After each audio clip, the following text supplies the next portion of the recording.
Hello, everyone.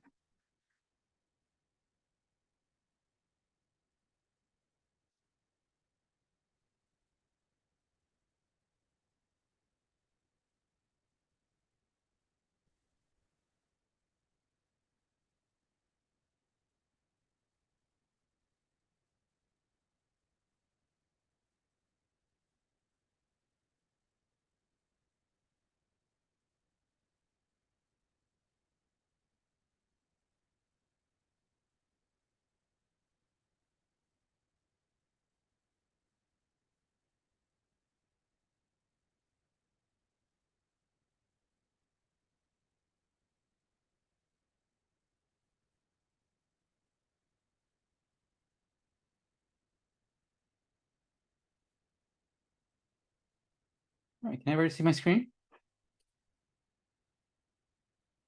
Yes.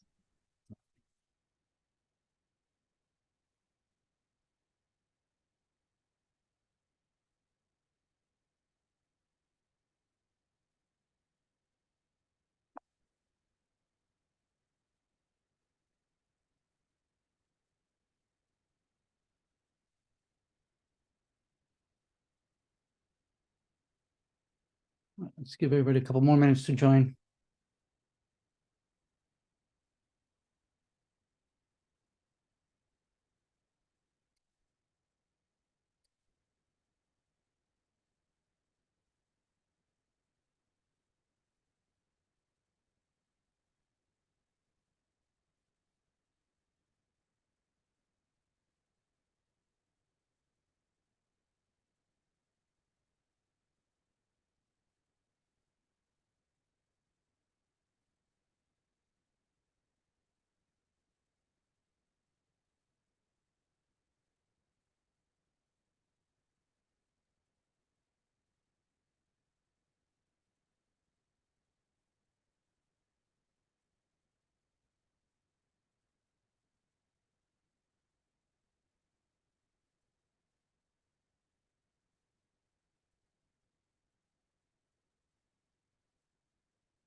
Everybody see my code here?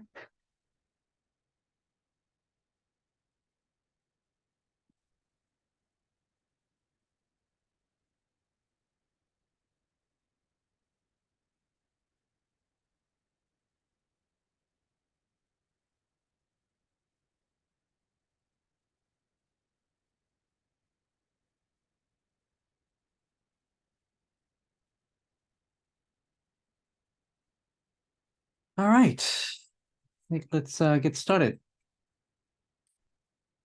Yeah, a couple of questions on the chat. Everybody can see, everybody can hear. Awesome, excellent. Thank you. All right, excellent. Thank you, everyone, for coming back for another week on web development. Again, we're going to be meeting for the next 14 weeks to discuss developing using the World Wide Web as an infrastructure. It's the same, use the same, a lot of the same software engineering skills that you would use to implement software in any other environment, or any other infrastructure. We just happen to be using web-related technologies such as servers, HTTP. We're going to using the internet as a communication medium, right? We're going to be sending RESTful calls to integrate between browsers and servers and connecting to a database and whatnot. So it's many of the same principles and skills that you would use to implement software in any other infrastructure. So let's review where we have been so far and see where we might be going. Let's see. So last lecture, it was a half a week last week, and it was mostly going over the course, introducing myself, and what was the expectations for the course. You know, a little bit of the agenda and the various topics that we were going to cover, and also discuss a little bit about the project, the exams, the quizzes, also the organization of the course as being, you know, two halves, where the first half we're going to be focusing mostly on developing the user interface, right, learning about HTML, CSS, JavaScript, and React.js, and everything that runs and executes on a browser. And then the second half, we're going to be focusing our attention on implementing servers, right, and that are going to be complementing the client application running in the browser, because there are some limitations that we're going to be finding, right? So yeah, so we did that last week. So this week we're gonna be focusing on learning about HTML as the language that we use to define the rough layout, the rough contents of a user interface, right? A web-related user interface, and we're gonna do that by getting you started on the first assignment number 1, right? That you know, asks you to do some lab experiments, exercises to learn, you know, a baseline set of skills, and then it asks you to build the Kanbas application, and so that takes all those skills that you learn in the first half of the assignment, and then asks you to go ahead and start applying it.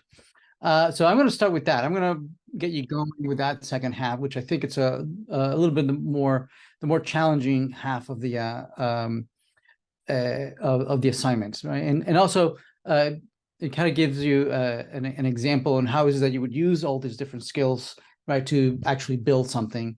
We're going to do a lot of live coding, and then so I'll stop and point out certain features, certain aspects of various HTML elements or tags and whatnot, that you would nevertheless get from going through the labs, right? But I'm going to you know, introduce all those skills and all, but by actually using it, building something. Let's see, there's a question on the chat. How do you recommend follow along lectures, studying a fresh project and coding along? Yeah, no, I would not suggest that you code along, since you're going to be splitting your attention between listening to me and maybe debugging something or whatnot. So I would listen attentively to what I do, and you know, try to understand, follow along. Please stop me if I lose you. And you know, we could absolutely go over it again, and so then you can then perhaps, if you want to go over it again with a recording, this is being recorded live, and you know, if you want to go over it and then perhaps try to replicate at your own pace, certainly that's useful, especially because I'm going to be working on part of the assignment that will be useful for you for you know, that's due later next week, right? I'm going to share all the source code that we're going to be working together today, and put it to GitHub, and you know, you feel free to reuse or not all the source code that I provide you.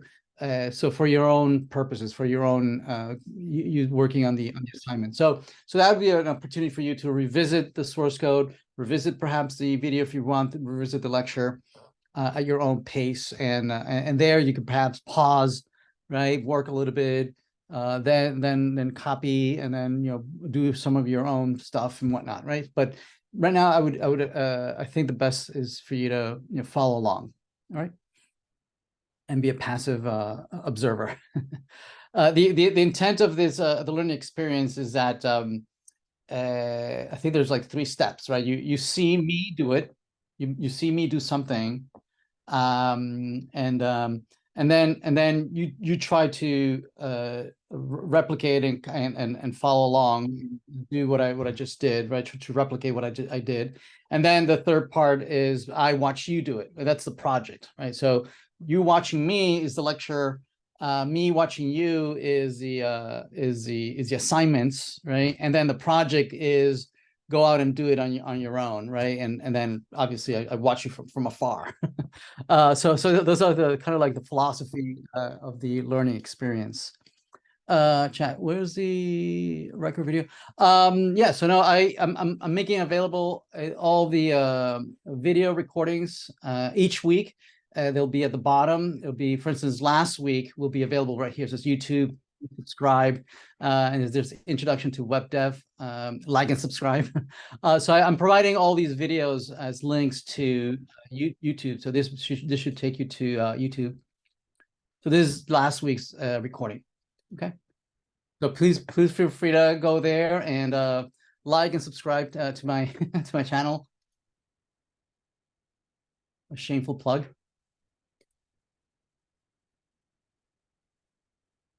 Yeah, okay. So right. Oh, what do I do with my syllabus? I think, did I close the syllabus? Okay, let me open the syllabus again. Right. So this week we're gonna get you going with the Kanbas application. We're gonna get you started with that. Again, feel free to reuse the source code that I share with you. Please don't reuse anybody else's source code or from other colleague students or from prior semesters, but feel free to use my source code. Okay. So yeah, what we're going to be producing today is not going to look very professional. It's not going to be very polished. It's not going to be very finished. But that's the intent, right? We're just going to learn how to, what is HTML and some of the, real basic skills that we need.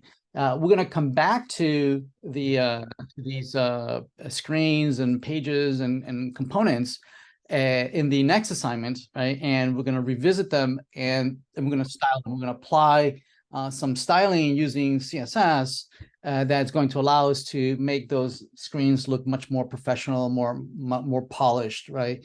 And so that's the intent of the next assignment, right? Revisit this and make it more pretty. But yet in these first two assignments, what we're building is going to be static, right? Folks are not going to be able to interact with it. They're not going to be able to, add content or delete content or update content, right? And they're just going to be able to consume static content. The most dynamic part of what we're going to be doing today is being able to navigate, from one part of the application to another part of the application, right? But that as most that we have. And next week we're going to add responsiveness, right? So the ability of applications to adapt to the size of the screen, right? Of widening it or shortening it or making it narrower and whatnot, right? So yeah, so that's the. Now when we come back in the later assignment, when we get to JavaScript, then here in the third assignment, we're gonna revisit the prior implementation, and we're gonna start making it dynamic, right? So that now you're gonna be able to add content, remove content, update old content, and make it so that folks can actually interact, right? Not only can they navigate, but they can modify the state of the right. But that's when we get to the third assignment. We're going to add JavaScript, React, JS, routing, state management and whatnot, right? That's going to allow us to do all those things. But that's not until the third assignment, all right? So anyway, so that's the plan for the next couple of weeks. We are going to have our first quiz the following week. That's in the second lecture of next week, right? And that quiz is going to be all about HTML, right? Having you completed an HTML assignment, we're going to ask you about it, right? We're going to give you sample code snippets, right? And we're going to ask you for that code snippet to behave in a particular way, and you're going to have to fill in the blanks or choose a particular option or true, false, or an acronym. I'm big on acronyms. So make sure you know your acronyms. Make sure you know what www stands for, World Wide Web, right? HTML, HTTP, URL, CSS, DOM, right? So all those great acronyms. The quiz will be made available late next week, and it'll be available, I think, for 3 days or something. If you prepare, if you're going through the assignment, if you've done it, and you've watched me doing the coding, that would be plenty for preparing you for the quiz next week. All right. It's intended for us to use the IDE. You're welcome to use an IDE during the quiz. It is kind of fast, the quiz. So I'm not, I don't know if it's gonna actually be a hindrance, right, of copying and pasting and debugging. You might want to copy and paste and trying to get it to work. I think you'll be prepared enough that you can do it right on the canvas. All right, let's go get going. All right, so we're going to be learning about HTML, right? And we're going to be learning by building something, right? And in particular, we're going to be working on the first assignment. And the assignment, as I mentioned, has 2 parts, right? The first part has the labs, all right, that go through several skills that you learn about, right? How to do headings, and how to do paragraphs and lists, and tables, and getting hyperlinks, how to create navigation between screens, and how to include images, how to create form elements. So I'm going to skip all that, and you certainly have to work through that.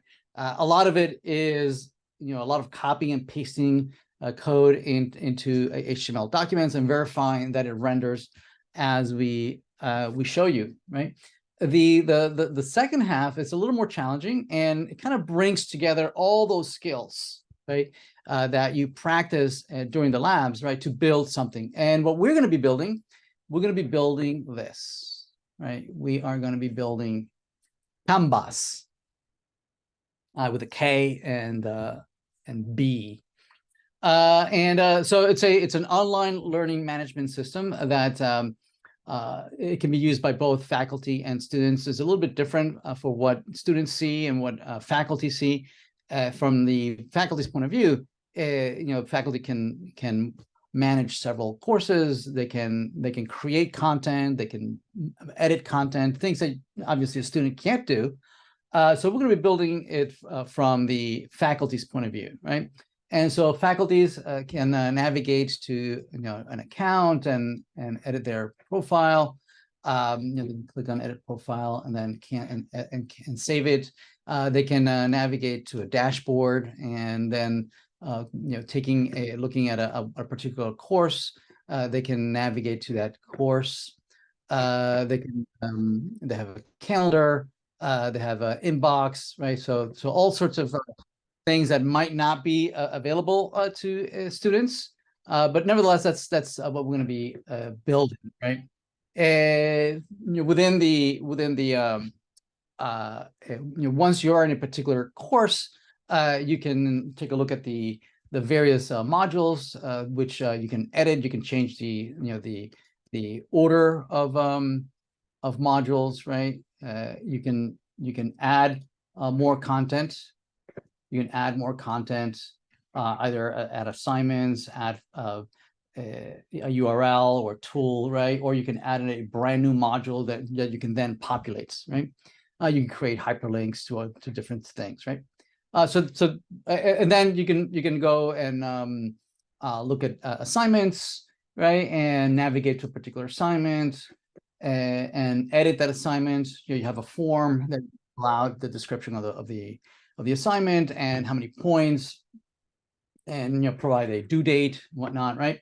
And you can take a look at the grades, right? The list of your students, and see all the assignments and quizzes and evaluations and the grades that a particular student for that. So that's what we're going to be building right now for this assignment. For this particular assignment, we're just going to focus just on a few of these screens, and create some static content, some HTML static content.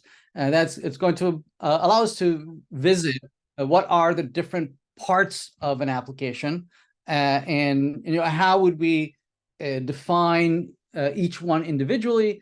How would we maybe combine them into a bigger screen, and so all the concerns and challenges that we would have to face, right? So we're going to focus mostly on just the content and layout, using just plain old HTML. Right? We'll come back next assignment, and we're going to revisit this and make it prettier, right? So at first, I believe we're asked to create the home screen, which is this one, right? It's this home screen, this particular home screen. Then we're asked to create the grades, right, with the table and whatnot. Also create the assignments. Now for this assignment, they don't have to look like that, right? And we're asking to do something a little much more rougher, right? That just use lists and hyperlinks and just a plain old table. And again, next week we'll come back to make it look prettier. If you want to go ahead and style it right now, sure, you can get going. This is a minimum that I'm asking you to do. If you want to take it further, absolutely, right? Also, I'm going to propose a particular solution and how to build this. Not necessarily, I'm not going to follow exactly what the assignment asks me to do. That's only a suggestion on how to build it. There's an infinite way of actually building this, right? So I'm going to follow a particular way, and if yours is even better than mine, that's totally okay. You just have to demonstrate that you put effort into implementing this, and it doesn't have to be identical to what I have here. As long as it's functional, it's useful, and if it's even better, if you have an even better implementation than what I have, absolutely we'll take that as well. Okay. So first of all, let's talk about what is HTML. Right? So what is HTML?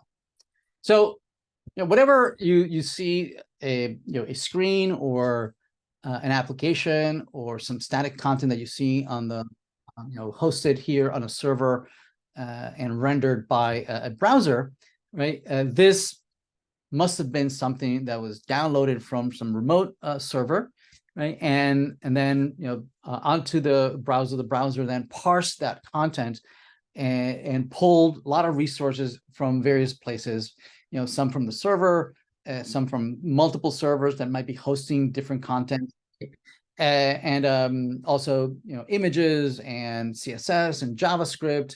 It's hitting many servers or a particular server many times, downloading all these resources and bringing it over. Right, so for instance, for this screen, right, you can take a look at it. You can, most browsers will have an inspect option that will allow you to see behind the scenes what's happening, right? So if you click on inspect, it'll open up an inspector here, right? That it's mostly useful for developers. It's not something that end users would use, right? So this is useful for us developers that want to see behind the scenes what's happening, right?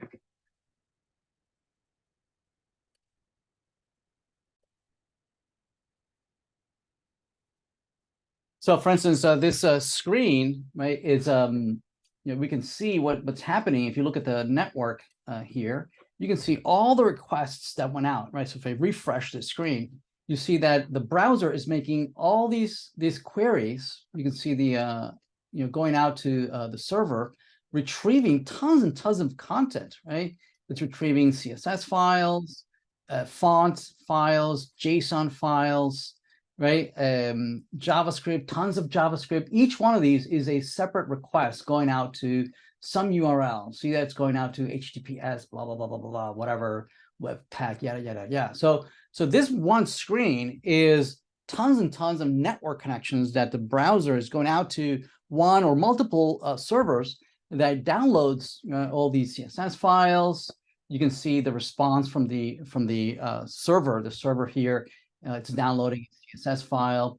Here is downloading an image for that, right? Some more JavaScript files, right? So all this is being downloaded, and then it's being used to run here on the browser to recreate this piece of content that you see on the left-hand side. Now, there's three main pieces of resources that we're going to need to build this kind of content, right? There is the HTML portion of this that we can see the HTML right here, right? So here is the language, right, that is used to describe what you see here on the left side, right? You have this is an HTML document.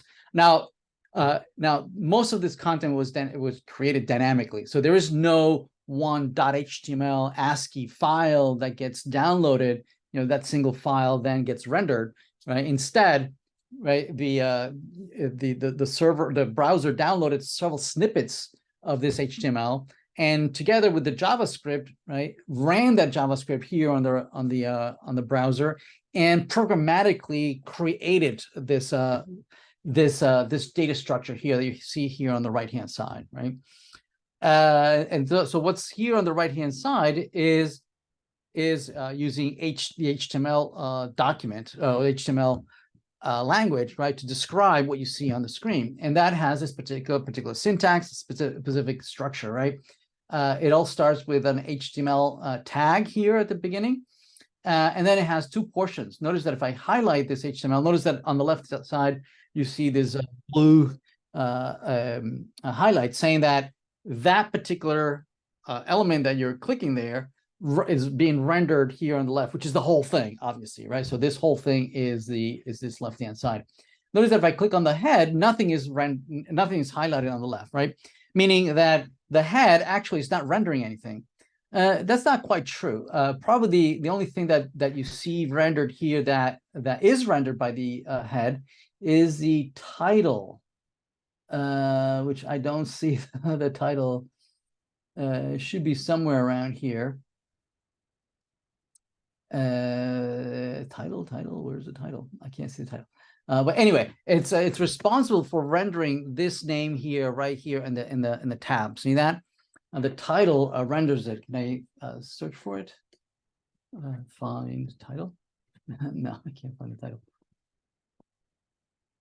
Oh, there it is. Here's the title. So notice that this says, you know, cs5610, blah blah blah blah blah, which is exactly what's rendered here. Actually, you can edit this. You can delete this and say enter. Notice that the tab changed. See that? And so what this is telling me is that this data structure here on the right hand side actually represents what you see on the screen right away, right? So any changes that you make to this data structure on the right hand side is being used to live update what is on the rendered on the screen.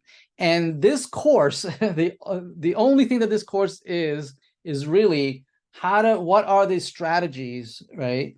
What are the best practices to generate this data structure on the right hand side? You know, how to generate that data structure more effectively, right? You know, what to do, what not to do, how to organize, especially if you have a very complex screen or set of screens, right? And a whole application, you know, what are the best practices on how to organize, right? This data structure that you see on the right-hand side, right? That we want to dynamically generate this content, you know, as you navigate, as you click, right? And whatnot, right? So let's see other things, right? So this structure, this data structure it has three portions. It has a particular syntax, particular structure. So you have the HTML is at the root, right? And then you have two sub-children, right? Again, the head only has the title, plus it has everything that all metadata, right? You know, like who the author is, when was this published, you know, any other dependencies that this document depends on, like like for instance, script files that need to be downloaded, links to CSS files, right? Images, stuff that that needs to be preloaded, right? So that then we can start, manipulating and creating the content, right? So that's the head, and then the body. The body is what actually contains the content that you see on the left hand side, right? And now, as you see, this structure on the right hand side is hierarchical. You have a root, and then you have multiple kind of like nodes or branches, right? It's like an inverted tree, right? Whose root is the HTML node, right? And then you have the head and the body, and then the body has all sorts of sub-childrens, right? That as you select these, right, you can see that certain, this header here, notice is responsible for rendering that left-hand side.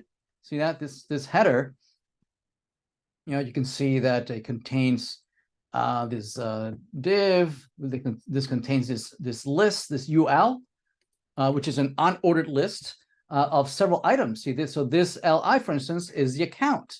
And this list line item is the dashboard, right? And this is the course, right? And this is the calendar, and so on and so forth, right? Same thing for the right-hand side. So if you see the header, if you go, so here is the right-hand side of this two side of the sidebar, and then the rest of the content, right? And you can navigate to a specific portion of the screen. Like for instance, I want to know how this is rendered. So I can select it, and you can right click on it. And on the right-hand side, it navigates right down to the leaf elements, right? Or the leaf node that is responsible for rendering that part of the user interface, right?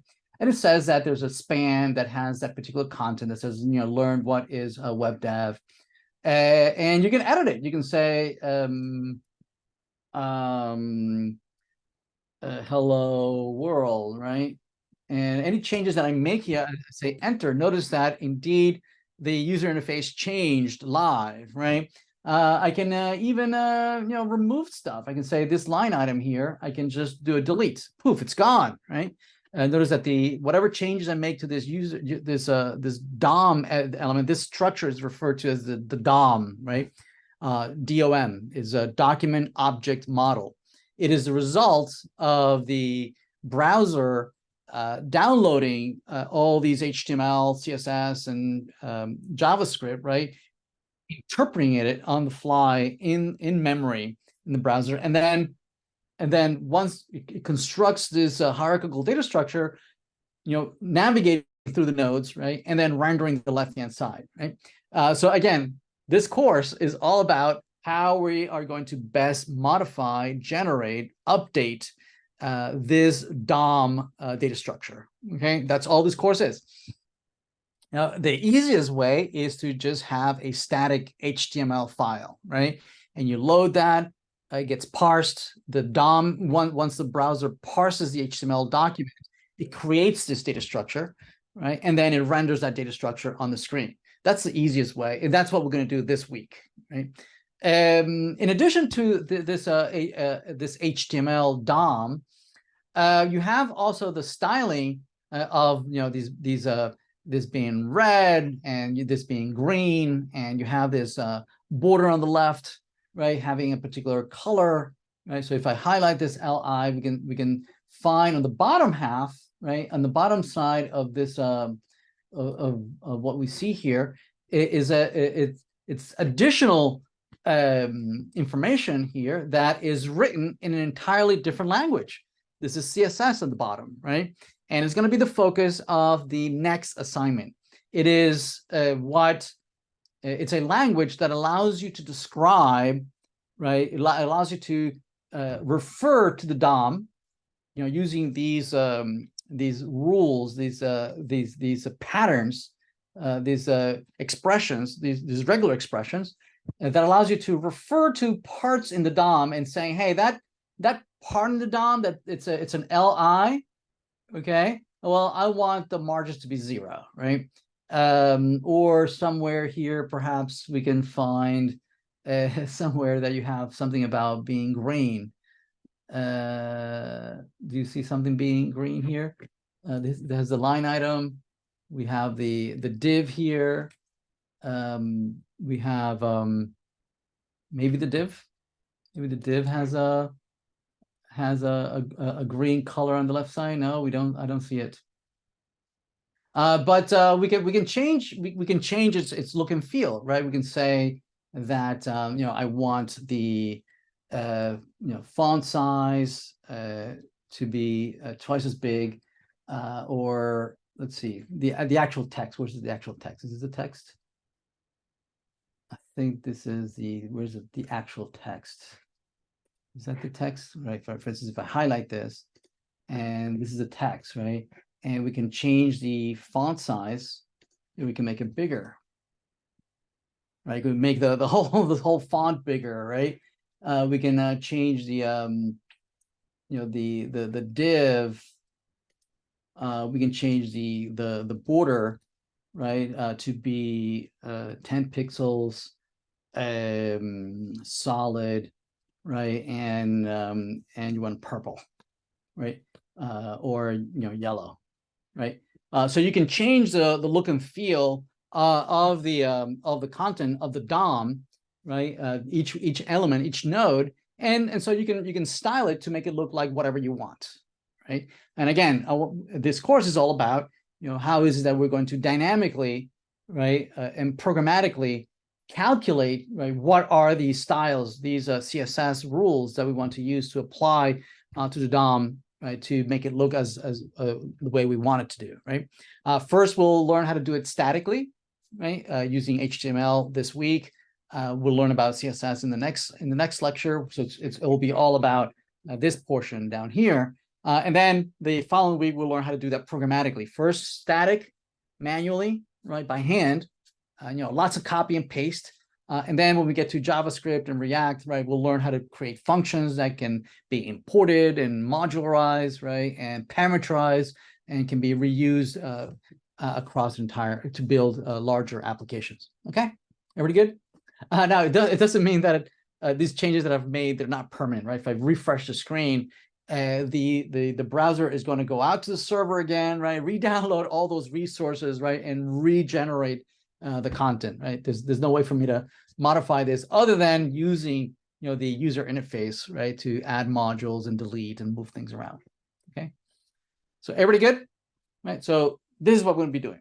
We're going to be building this application. So let's get started. Any questions before we get started?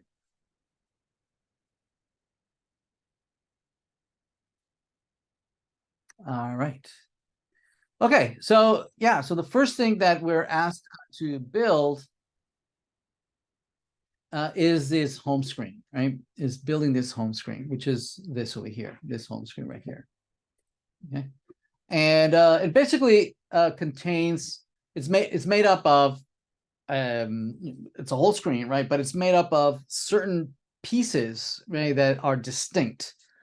Okay, and there's this sidebar on the left side that I'm going to be calling it the Kanbas navigation sidebar, right? And I call it Kanbas navigation because it allows you to navigate across multiple things, right? Not only courses, but also your account, your calendar, inbox, other things. Now, when you are in a course, when you've selected a course, you get a second sidebar over here, right? That allows you to navigate within that particular course, right? That allows you to see the grades for that course, allows you to see the assignments for that course, right? And the different modules and lectures and slides and whatnot here in the home screen and in the module screen, right? So we have a distinct sidebar that does the Kanbas navigation. We have the course navigation sidebar. We have here what I call the modules, kind of like a list of modules, right? That has kind of like a it's kind of like a list of lists. It's a list of modules, and then each module seems to be a list of items in there, right? that seems to have kind of indented lists. So kind of like lists within lists within lists, right? And then on the right-hand side, looks like there's a a set of status information, some links to other parts of the course and whatnot. Okay. So one thing that is useful to do is to each individual portion independently, right?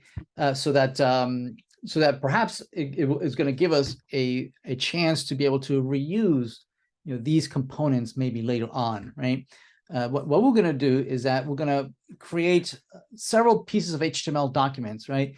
One for the for this sidebar, another one for this course navigation, another one for these modules, and another one for this kind of like course status sidebar, right?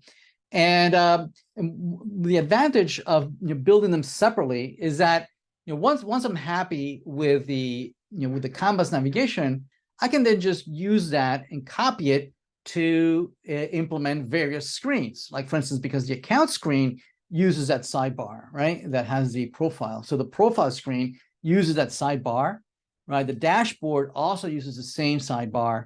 The once you navigate to a particular course, so the course screen uses that same sidebar, right? So I'm going to reuse this over and over because it appears in multiple screens, right? It also has the advantage that by creating these independently, right, it's going to allow us to, when we get to the JavaScript and React, right, it's going to allow us to take that HTML snippet, right, and just wrap it in a JavaScript function, right? And once you wrap it inside of a JavaScript function, you're going to be able to import that function and reuse it anywhere that you want to render that sidebar, right? Right now, what we're going to have to do is copy and paste the content of the sidebar in multiple screens, right? In the account screen, in the home screen, in the grade screen, right? In the assignment screen. It's just going to be a lot of copy and pasting, right? That later on, right, we're going to be able to use JavaScript and import, right, to apply reusability and module, right, to use the abstraction layer of JavaScript, right, to reuse these and into build larger components, right, in terms of smaller pieces, right? But yeah, so we're going to be building this kind of like with an eye of where we're going. Okay. All right. So yeah, let's do this. So let's build this. So let's see. First, where are we? What do we have so far?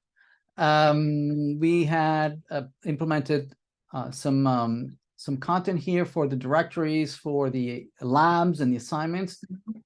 We had created a couple of folders for the Kanbas application that we're going to be building. We had discussed the fact that index is the root, right? The main file that gets served up, once you navigate to a website. We also, I believe, we had discussed that the JavaScript, right, that React, when you first create the project, right, it creates this JavaScript React application, which is rendering the main content, right? So we can kick off our application by doing npm start. If you kick off the npm start, right, it renders the default React application, right? And this is being rendered right now. It's being rendered by this source directory, in particular this index file, right? This index file is it's right here, right? It's JavaScript, which we don't know about just yet, right? And what it's doing, some of the magic that we're going to see in a bit, is that it's grabbing an element in the page whose ID, right, is root. And you can see that over here, this HTML file is what you see when you navigate to a server. Indeed, there's a div that has its ID as root, right? And what JavaScript is doing is that it's grabbing it and then it's in that root, it's rendering this content, right? This content, this thing that looks like HTML app here is actually this function that returns this HTML, and that's exactly what you see, right? What you see is this image. You see a paragraph with an edit, right? It says edit, and then a hyperlink to learn more, right? The image, the paragraph, and the link to learn more, right? So this is what you see out of the box when you create a React application. So we're going to hold on this for a second, right? We're going to come back to this later when we formally look at JavaScript and React.js. So for now, I'm going to break this, right? I'm going to break this. I'm going to select this, and I'm going to comment it out. And if I go to my browser, notice that indeed it's broken. I've broken it. I've successfully broken the application. And instead, we're seeing only this content, the index.html, right? Which is, have the div that was going to be rendered by the JavaScript, but no longer is being rendered by JavaScript, right? So right now it's being ignored because notice there's no content in there, right? So anything that I type in here, right? If I say H1, welcome to web development, right? And I save that. Notice that indeed that's what gets rendered on the right-hand side. Pretty good. And so you're going to be working on several assignments, and so we're suggesting you to break it up into multiple folders inside of the public directory. The public directory, like the name suggests, it means that any file or directory that you put in that folder is made available to the public, right, through the server. The server can, if you ask for a file to the server, you go localhost and you navigate to a particular folder, right? It's going to serve up and give you that file. So for instance, if I have here a file that says, hello .text, right? And I put in there, hello world, right? And I save that, I can go to my server and ask, hello .text, right? And there it is, my hello world. So this literally went out to the server. We can inspect and see, right, that in the network, if I refresh, notice that the browser is going out to the server. It's generating an HTTP GET request for that file, and the server responds, right, with the actual text of that file. See that? And I can put that hello anywhere. I can put it maybe here in H3 here. I can move it in there. So now it's under public labs, and then under the A3. So to go and fetch it, I would need to know where it is physically, right? In the file system, I would need to know that it's under labs, under A3, and then hello.txt, and it's still there, right? I can find it. Notice if I mistype it, it's not going to find it. It says that it defaults to this index file. If it can't find it, right, by default, it's going to default to the index file at the root of the public directory. Okay, if it can't find it. Also notice that this hello, as it comes back, the response that comes back from the server is that says that the content of this file should be interpreted as plain text. Right?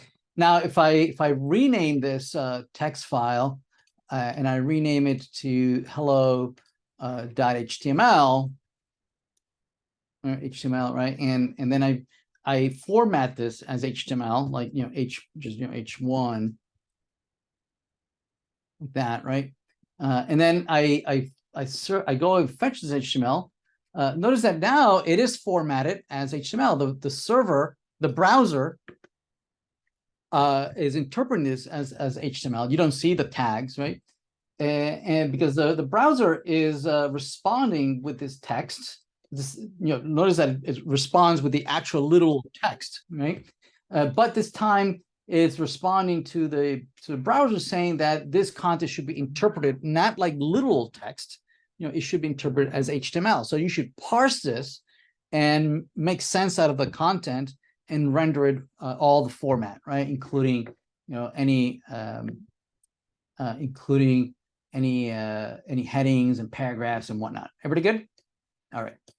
So yeah, so we say that this slash, right, we say that this is the root context, right, of this URL. So this is a URL, right? It means, the uniform resource locator. It allows you to locate any resource, right, on the internet. Okay, as long as you know where, in what machine is this content located. Localhost means the local machine, but if you know the IP address of any machine that has an HTTP server, has a public folder, and you got stuff in that public folder, right? That public folder you can navigate to it, if you know where that stuff is, what that document is in the file system. Everybody good? Okay. So yeah, so you can physically navigate a remote file system. All right. So again, if you don't specifically ask for anything, if you don't ask for a file, in that folder, it's going to look for an index file, right? It's going to look for an index.html, which it wasn't in there, right? So for instance, we could say here that there's H1, lab 3 or assignment 3. All right, so if I ask for index, literally, it's going to give me index. But if I don't ask for the file, if I don't ask for that specific file, the server is configured to return an index file if it's in there, right, in the folder that you asked for it, right? So notice that I did not ask for it, and it's coming back with the index file, right? We can see that it comes back with the index file, assignment 3. See that, right? So yeah. And if it can't find anything, right, it'll default to whatever's in the root index file, right? Everybody okay? All right, good. So anyway, so we're going to have several of these index files, right, in several of these folders, right, for A2, for copy, paste, right? And this one is going to be assignment 1, right? This is going to be assignment 2, right? Where you're going to do all the work for those assignments, and from the root index, since it's the root file that gets rendered, right? This the root here is what the TAs are going to see by default, right? And so we're going to make it easier on the TAs to be able to find all your assignments by creating a hyperlink, right? That's going to allow you to navigate to all the different assignments. So assignment 1, you have assignment 2, assignment 3, and now you have hyperlinks to all those assignments. Assignment 1, you can go to assignment 2, right? Assignment 3, all by using this really cool hyperlink, right? This is another type of tag, right? This is the H1 tag, allows you to create headings of large size, whereas anchors allow you to create text that you can click.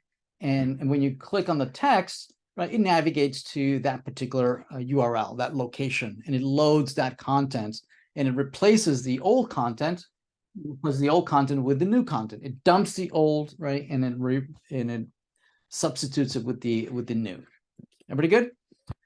So we call these tags, right? Because they're based on XML, right? XML is a language that allows you to create hierarchical structures by creating these tags that contain other tags that can contain other tags, right? So you can create this hierarchy, this tree, and so some of these tags, right, have opening and closing tags, right? The closing tag is the same tag but with a slash at the beginning, right? Some of these tags have content between the opening and closing tag, and we call that the body of the tag, right? Some tags we'll see a little later that don't have bodies. So for instance, the link is an element, or is a tag that, notice that it is an opening tag, but it doesn't have a closing tag, right? We say that it's self-closing, right? It has the slash at the end of the opening tag. So it's at the same time an opening tag, and it's also a closing tag. It self-closes. So you can't have, any body. There is no body, right? So you can't have any content between an opening and closing because there's no opening and closing, right? Whereas H1 does, right? The body is this text. Same thing with the anchor tag. A is for anchor. It has the text that you want to highlight or you want to make a hyperlink. You also have these attributes, right, that allow you to configure the behavior of the tag. In this particular case, it's configuring where should you navigate, if you click on this particular text, right? So where are we going? We're going, to a local file system, of local folder, and then we're loading a particular file, right? If I click on the text assignment 1. And the browsers by default render it this way, right? With kind of like a bluish color text, right? With an underline, kind of like, inviting you to do something to it, clicking it. Now notice that these render differently, right? Notice that this text, yeah, definitely it rendered big and bold, and that's what H1s do. But look at the H1, the assignment tags, right? Yes, they're not big. That's fine. I could still make them big, right? In a different way. But what I want to point out is that this is rendering this content, right? And unlike the assignment 1, assignment 2, and assignment 3, right? Notice that these kind of rendered from left to right, right? One after another, like inline. And we say that these elements or these tags are inline tags, right? They render from left to right, from top to bottom, right? And then when there's no more space, right, to fit, right, it'll just wrap onto the next line, right? So there's no vertical spacing, unless there's no more space, and then you're forced to wrap to the next line, right? But this one over here, notice that the assignment 1, assignment 2, assignment 3 didn't continue here right next to it, right? And that's because we say that H1 is a block element, right? It's using a different strategy for rendering. It wants to take up the entire screen. It wants to take up the entire width of the screen. See that if I hover over H1, notice that the width is the entire screen, right? So it's not leaving any space for anybody to its right or below it, right? It pushes down all the content below it, right? So that's why the assignments render below the H1. Whereas if I hover each hyperlink, notice that it's not taking up the whole width. It's only taking up the width of whatever content you have in there, right? So the bigger the content, whereas if I change the content, it'll be wider. It'll be wider. So it's behaving like an inline. So inlines, take up the width of whatever its content is, whereas block, wants to take up the entire width of the screen and creates vertical spacing, right? Unlike inline elements. Yes. Is it possible to put things in line with headings or not? Yes, you can absolutely change the behavior, right? So this block, notice that it says display block. You can override that. You can say that the display is inline. You can say, no, I don't want you to render as a block element, right? The default way. I want you to render as inline. And you can absolutely change that. But the default behavior is that the styling is that headings are block elements, paragraphs are block elements, ordered lists are block elements. But then input fields are inlines, labels are inline, span are inlines. So there's a whole family of inline elements, and there's a whole family of block elements. Notice that I'm kind of using interchangeably the terms element and tags, right? Usually when we use the term tag, we mean when we're typing it here at when we're coding, right? We use a particular syntax that it's pointy bracket, right? The name of the tag, right? And then you have a closing tag. So there's a particular syntactical grammar at building this document, this ASCII text file, right? Now, when it gets parsed, right, by the browser, and it creates this hierarchy, it basically becomes a data structure, right? This upside down tree where you have nodes. That's another term, right? That refers to the same thing. So node, element, and tags are kind of interchangeable, right? Now, if I'm talking about the data structure, right, I usually will use a node, right? Because a tree is made up of nodes, right, and branches and whatnot, right?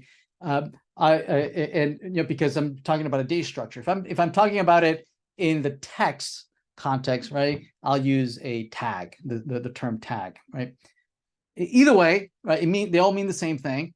The term element is a little more generic, right? It kind of like you could use an element in the context of the data structure, when it's rendered in the DOM here, or right in the context of when you're coding, right? But anyway, those terms are somewhat interchangeable.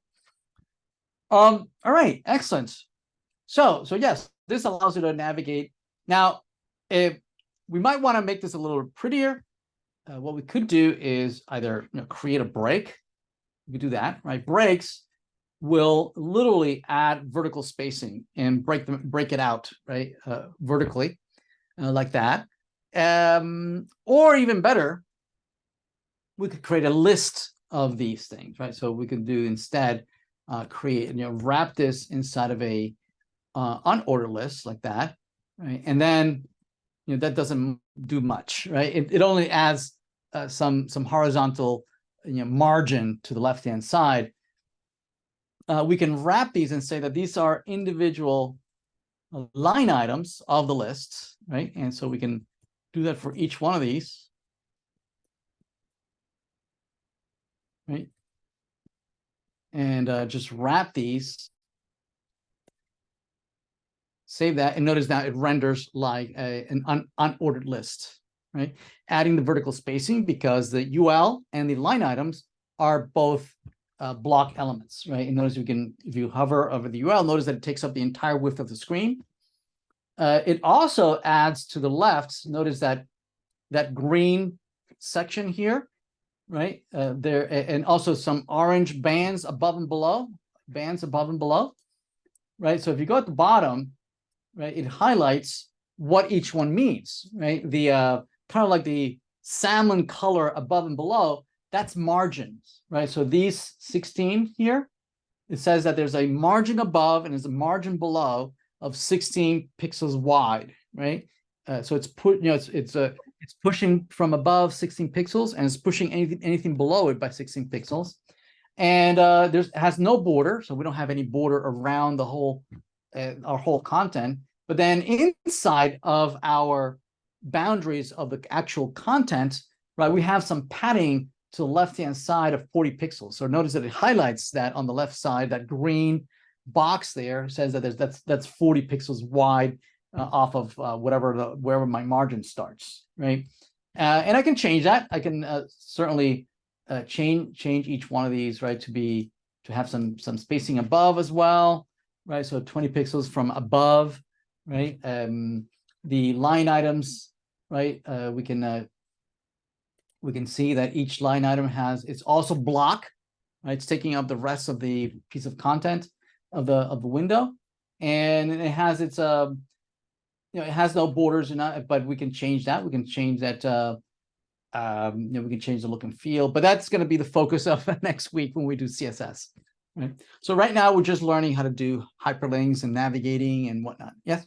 Okay. So this is going to allow the TAs to navigate to different places. And so please add those links for them to work and then publish it. Okay, so let's start working on Kanbas, and we'll work on the on the home screen, right? So what I'm going to do is that I'm going to follow the structure of the application, which seems to be this Kanbas application that has different pieces, right? Looks like there's one large piece is kind of like the account screen, that has a lot of stuff underneath, you know, like the profile settings, all sorts of stuff under there. We have the dashboard, we have the courses and whatnot. So what I'm going to do, I'm going to follow that structure of that application. So under Kanbas, I'm also going to use a naming convention that all these are going to be capitalized, only because later on when we get to the React.js, right, and we're going to start making these components, all those are going to be capitalized, right?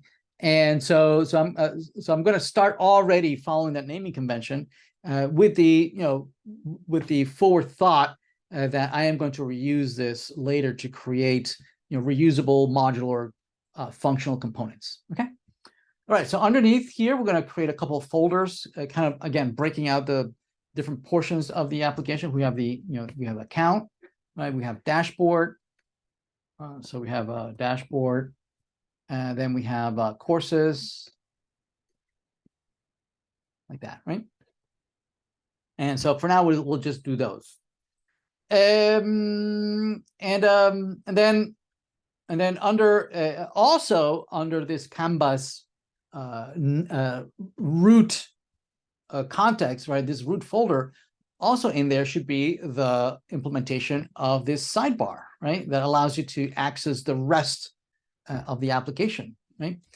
So in there, we'll have maybe another folder where we're going to have the Kanbas navigation sidebar, right? What else do we have? Let's see.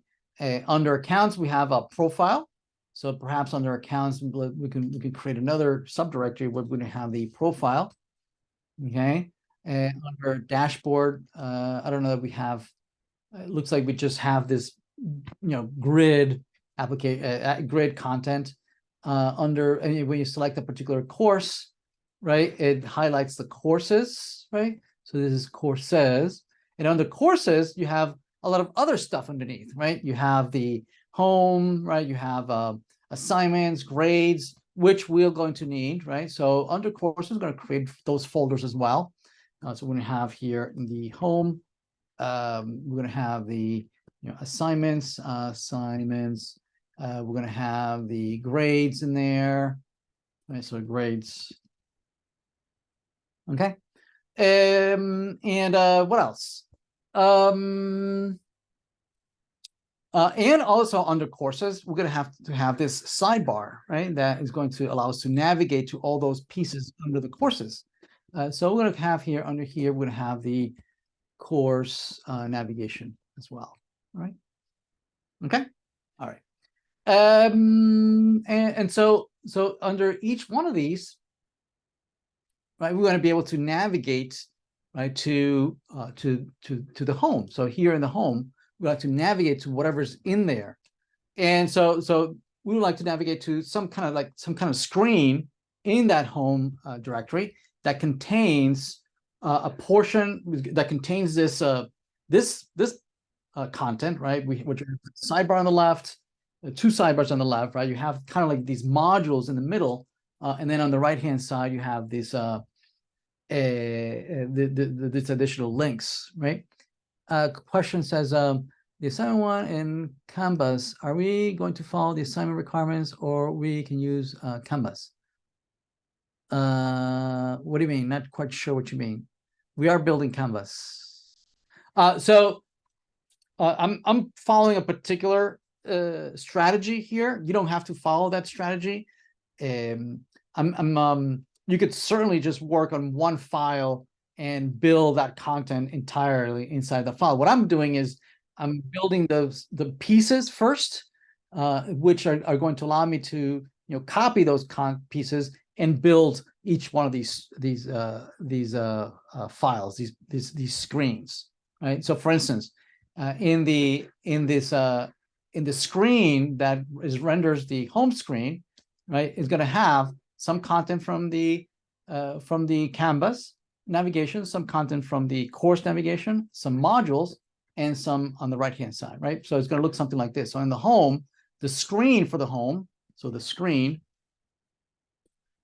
is going to be some kind of content that's going to contain the Kanbas sidebar, so the Kanbas navigation sidebar, is going to have the course navigation. The course navigation is going to have the modules, right? And it's going to have this course status, right? So course status, right? So put it in a single line. Great, thank you. And so we can navigate there to see what it looks like so far. So by navigating under Kanbas, courses, home, and screen HTML. So let's do that, right? So let's navigate there. So we can go, you can say /Kanbas, then courses, then home, and then the screen. There it is. So this is what I just typed, right, in a single line. Now, obviously, we would want this to look more like this, right, where it's 4 columns that contain, each individual piece. Yes, folder names. Yeah, so you can follow the assignment. It's not asking you to break this out into multiple pieces. I'm doing actually much more work than what is needed. You can certainly follow along in the assignment, which is a little more simpler. But I'm going a little bit further, right? Presenting you with the fact that that we're going towards a modular implementation, much later in the course, and so it's useful to break out each individual pieces in its own file. Okay. So yeah. So for instance, the home screen is actually what? What is this home screen? The home screen is what? Is several columns, right? In kind of like one row that has 4 columns. Yes, right. So we could use a table to do that, right? We can say we can create a table, right, that has several rows. Oh, my AI was already doing it for me. There we go. My AI was kind of doing it for me, right? So we don't need this bottom half here. So we can render that. You notice that this is a table. But it's I did not want. Oh no, I didn't do it quite right. I wanted it to be in the same row. I want this to be in the same row. There we go. Yeah, it's just one long row. There we go. So it's one single row that has several columns. Now you don't really see that these are columns, since we can change the border and configure it to be at least 1 pixel wide. So it adds. Now you can see the actual borders of the columns, and also we can make this a little bit prettier by making the width of the table to be 100%, so it takes the entire width of the screen, right? And so you could just work and do all your work here, right? And and spend some time creating the hyperlinks for the navigation, right? The hyperlinks for the course navigation, right, and whatnot. Oh wait, no, course. No, this is this was supposed to be the Kanbas. My AI is going crazy. This is supposed to be the Kanbas navigation.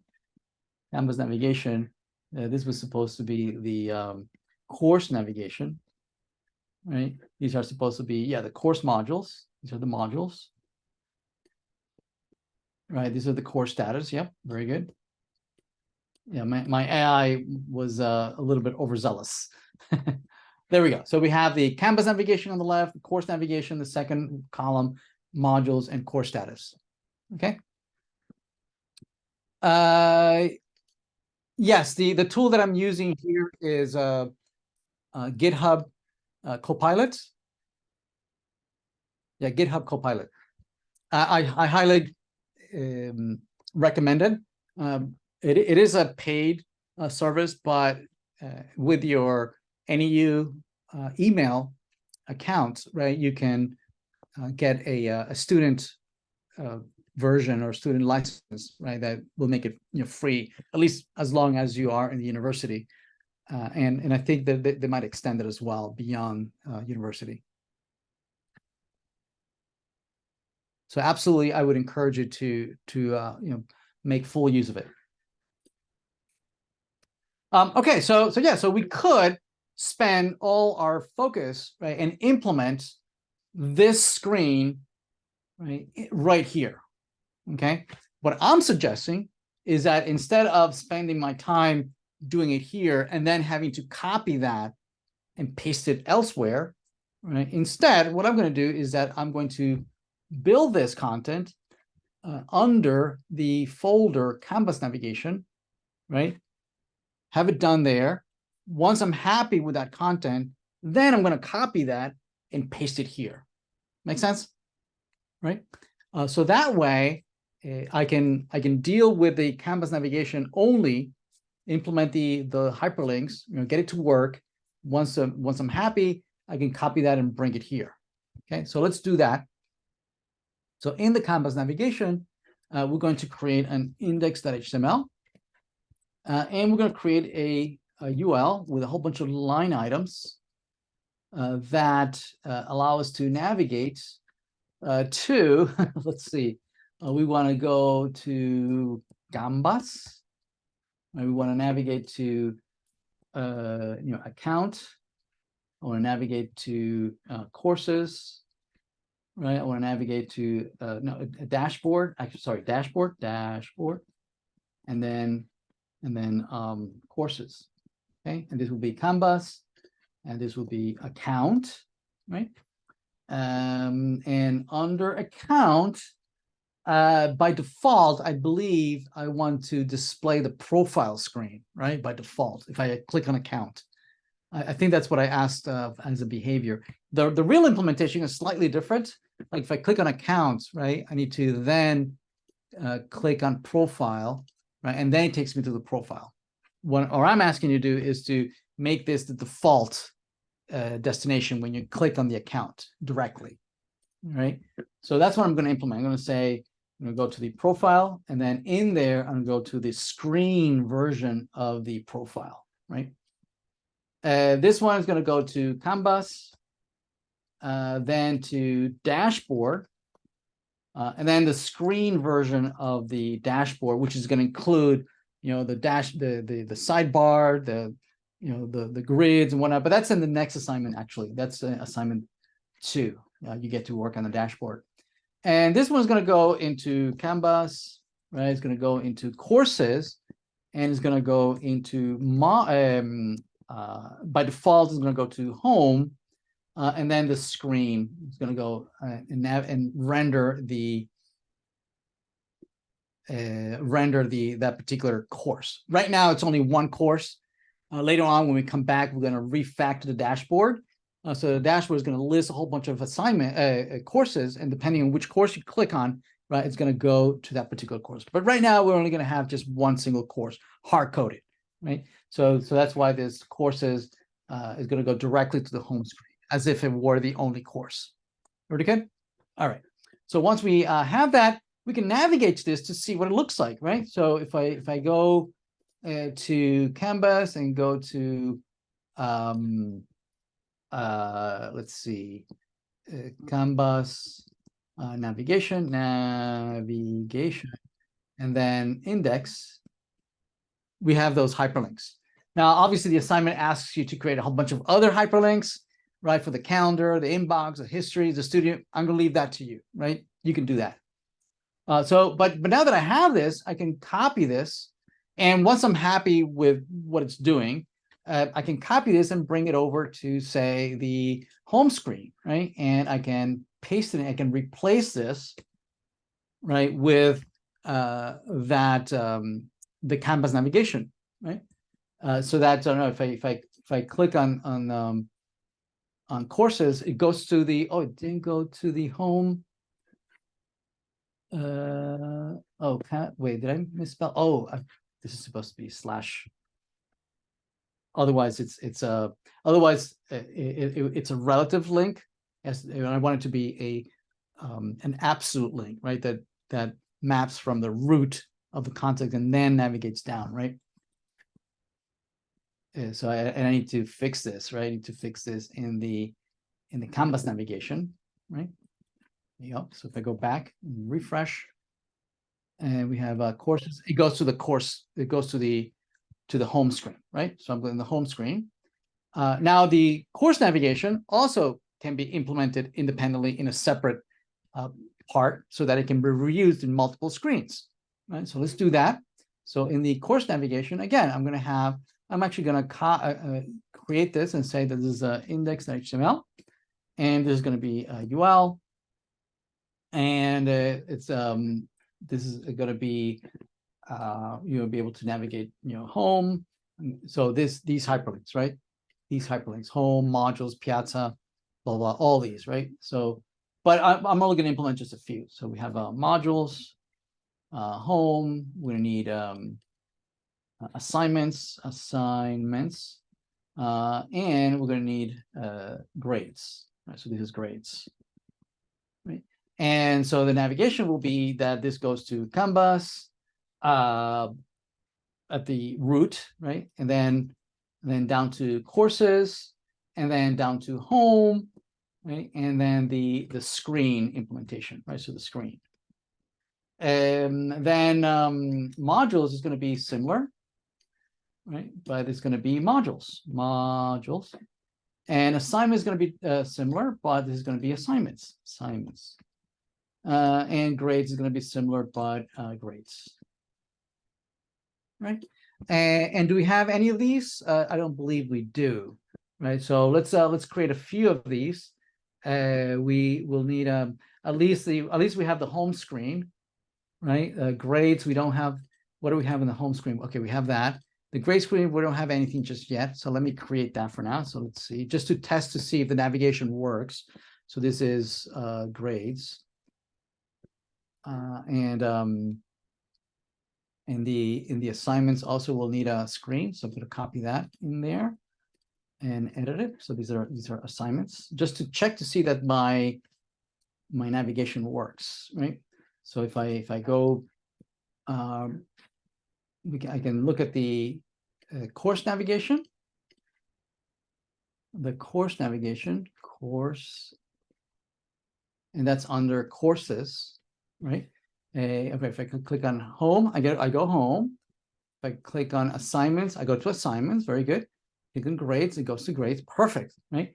So it's pretty much done that course navigation. I'm just going to copy it, right? Obviously, I'm not done. There's a whole bunch of other links, but I'll let you do that, right? You can work on that portion.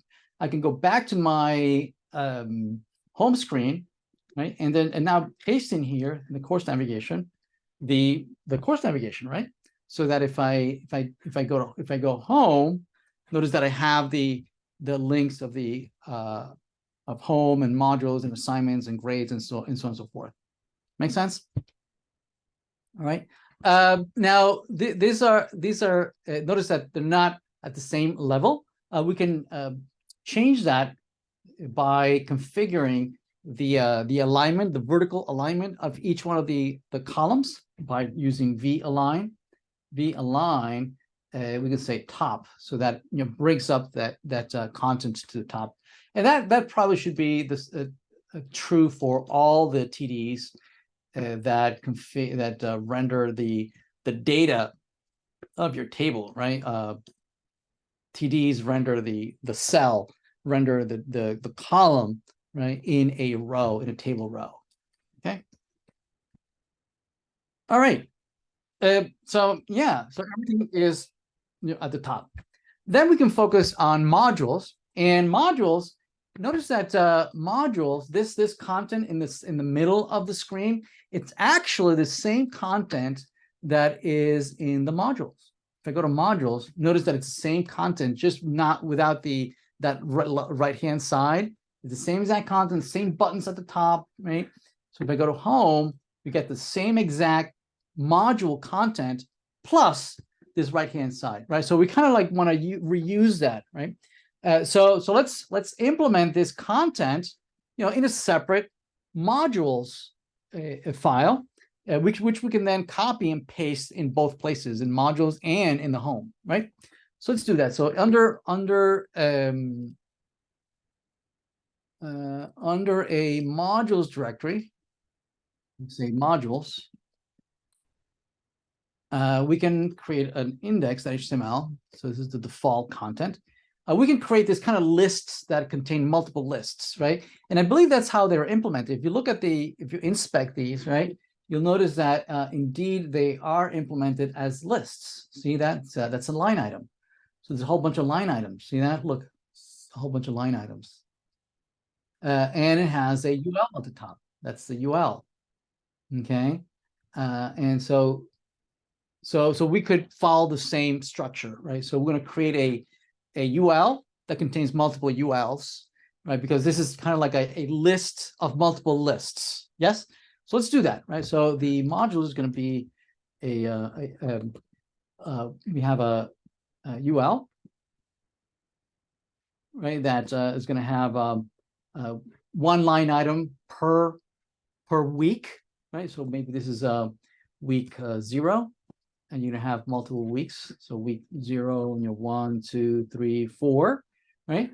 And then under week 0, we're gonna have another list that is going to contain, maybe learning objectives, right? So this is maybe learning objectives, which might contain another list, right? And this can be styled later to make it look however you want it to look, right?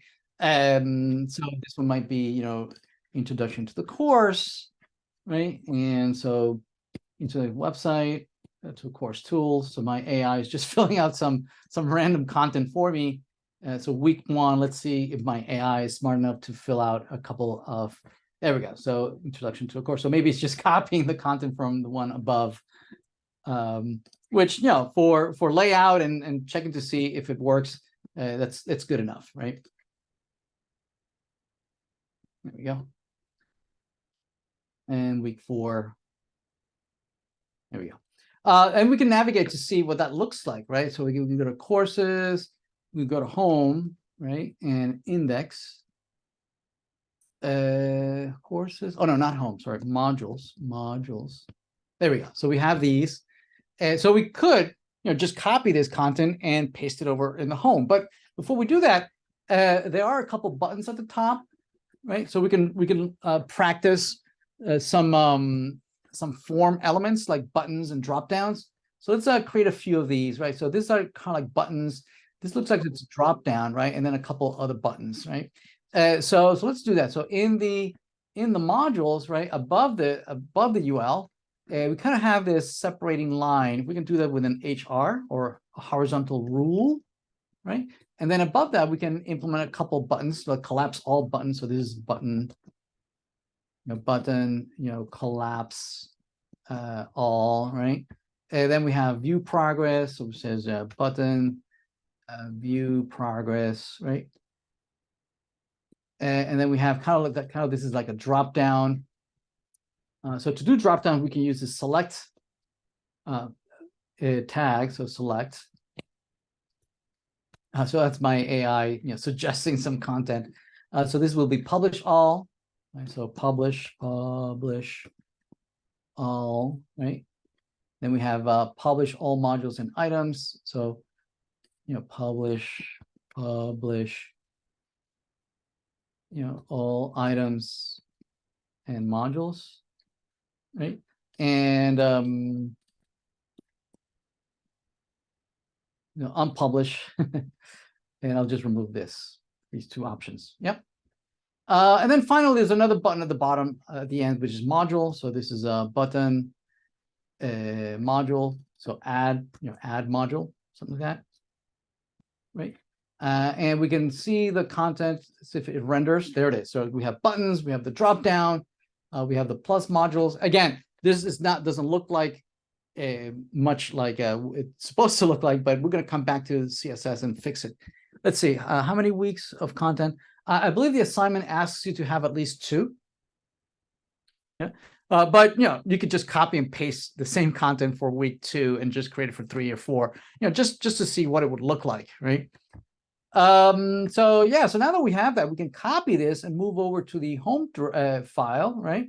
and just paste that in there, right? Paste that in there so that if we navigate to the home, if we go home and refresh, there we go, right? We have the learning objectives right in the center. We have the course status. We have the two sidebars on the right-hand side. Can we reuse it only by copying and pasting? For now, yes.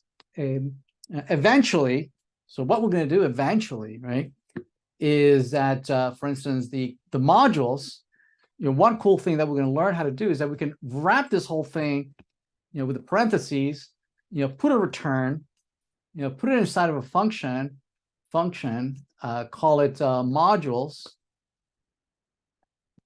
right? With a curly bracket, and we're going to be able to export it, export the full modules once it's inside of a function, inside of home. Instead of pasting it in here, inside, we what we could have done is call that function, right? We could call that function modules, and then as it evaluates, right, we're adding this content here, right? But for doing that, right, we need JavaScript, we need React, we need a whole bunch of magic to happen that we don't have just yet, right? So for now, the only way to reuse stuff is just copy and pasting, right?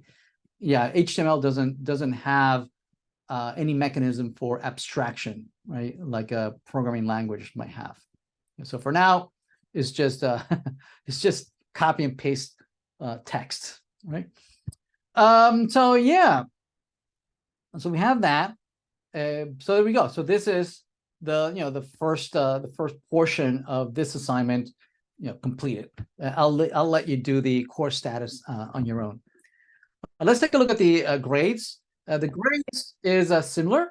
We have the same sidebar on the left. We have the same course navigation on the left as well. We have those done, right? We should be able to just copy and paste them into place, right? The only portion that we don't have is the right-hand side, right, of grades and tables and a couple of input fields at the top, right? So let's take a short break, and when we come back, we'll work on the grade screen, okay?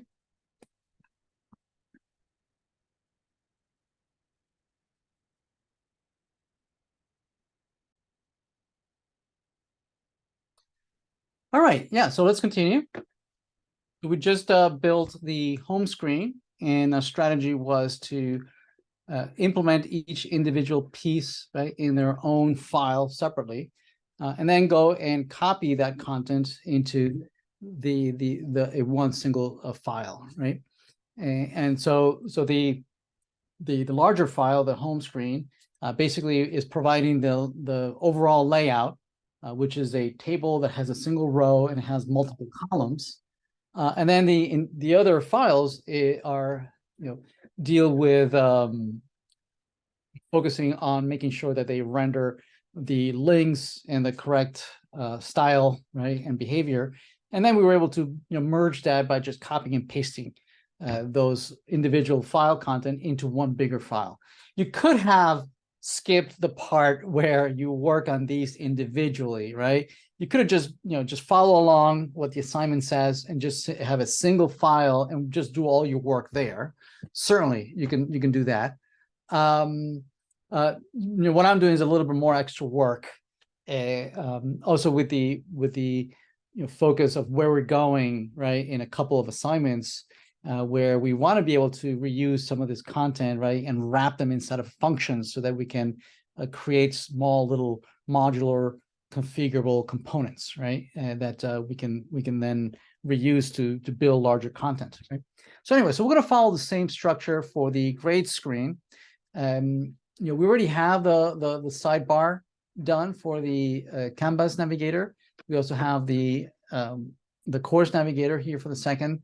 We're just missing this portion here on the right. So that's what we're going to focus there, and then we'll create a screen that contains one row, multiple columns, and we're going to copy and paste the content in there.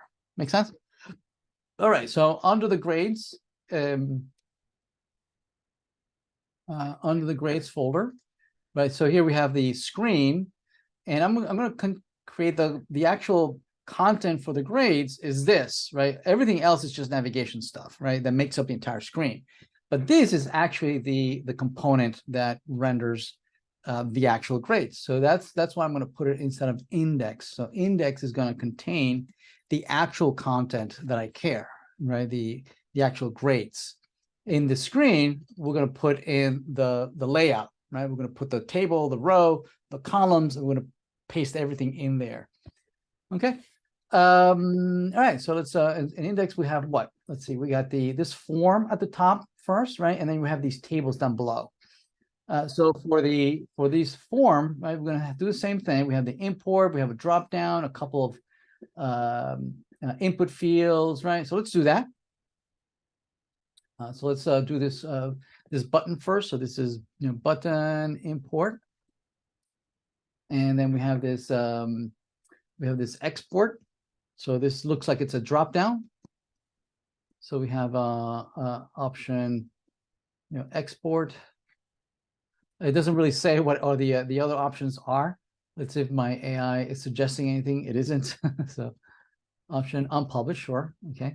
See, I don't know what the options are. I don't think I tell you in the assignment, which is fine. And then we have this like a configure button, right? So I'll say this is configure,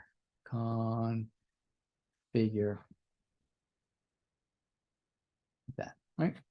And then we have these input labels, right? And these input fields. We could render them in a table. Like this looks like it's a row, and we can have and then 2 columns. We could do that, right? We could certainly do that. We can have a table and then have a row, and that has a couple columns. And then in each column, we can have the students' names, student names, right? And these are going to be the assignment names, right? And plus, under each one of the labels, we have these input fields. So we have a kind of like an input field underneath here. So input, and this is also input. Let's save that, and let's navigate there, see what we have so far. So this is courses, and we have grades, and this is our index file. There it is. So that's what we have so far. What AI tool are you using? Yeah, it's a Copilot by GitHub. I highly recommend it. It is free for students. If you register for the license using your student account, it's free. I'm paying for it. Okay, so it's a table, and we could expand the whole width. So this could be, the width is 100%, right? So it expands. Notice that even though I added a new value, a new line here, it's rendering it sideways, right, horizontally, and it's because text obviously renders inline, from left to right, but input fields is an inline element. Okay, it renders alongside with the rest of the content, right? And so to separate it, right, into a new line, we can use the BR, which will break it into a new line. We could do that. So we could same thing. We do it for the assignment names here, right? So in each one, it's an independent line. Also notice that the input fields looks like they have this kind of like a hint on what it is that they want us to type in there, right? It says, search students. So we can achieve that same behavior by providing here a placeholder. Placeholders allow you to add that kind of a hint of what it is that we want you to type there. So we'll put here search students, right? So if I refresh, notice that indeed it appears there, and as you type, it goes away. But then when you back up, right, it reappears and gives you the hint. Another way of achieving kind of like a hint or explanation of what it is that we're asking you to do is by giving it a tooltip, so that if you hover over it, right, it can provide a longer piece of text that describes what it is that we're expecting you to do. And to do that, we can use the title. So title allows you to provide longer text explanations, right? So we say type the name of the student to search for, right? So you can be more a longer description. So if you refresh and you hover over it, notice that the tooltip pops up, and also it's close to wherever you move your mouse. And so if you're a little bit to the left, there's it pops up the tooltip. Make sense? All right. All right, so below that we have what? We have this we have another button, the apply filters. I'm gonna leave that to you. And then we have this table that has a whole bunch of rows, a whole bunch of columns, and so obviously we're going to use the table tag to do that.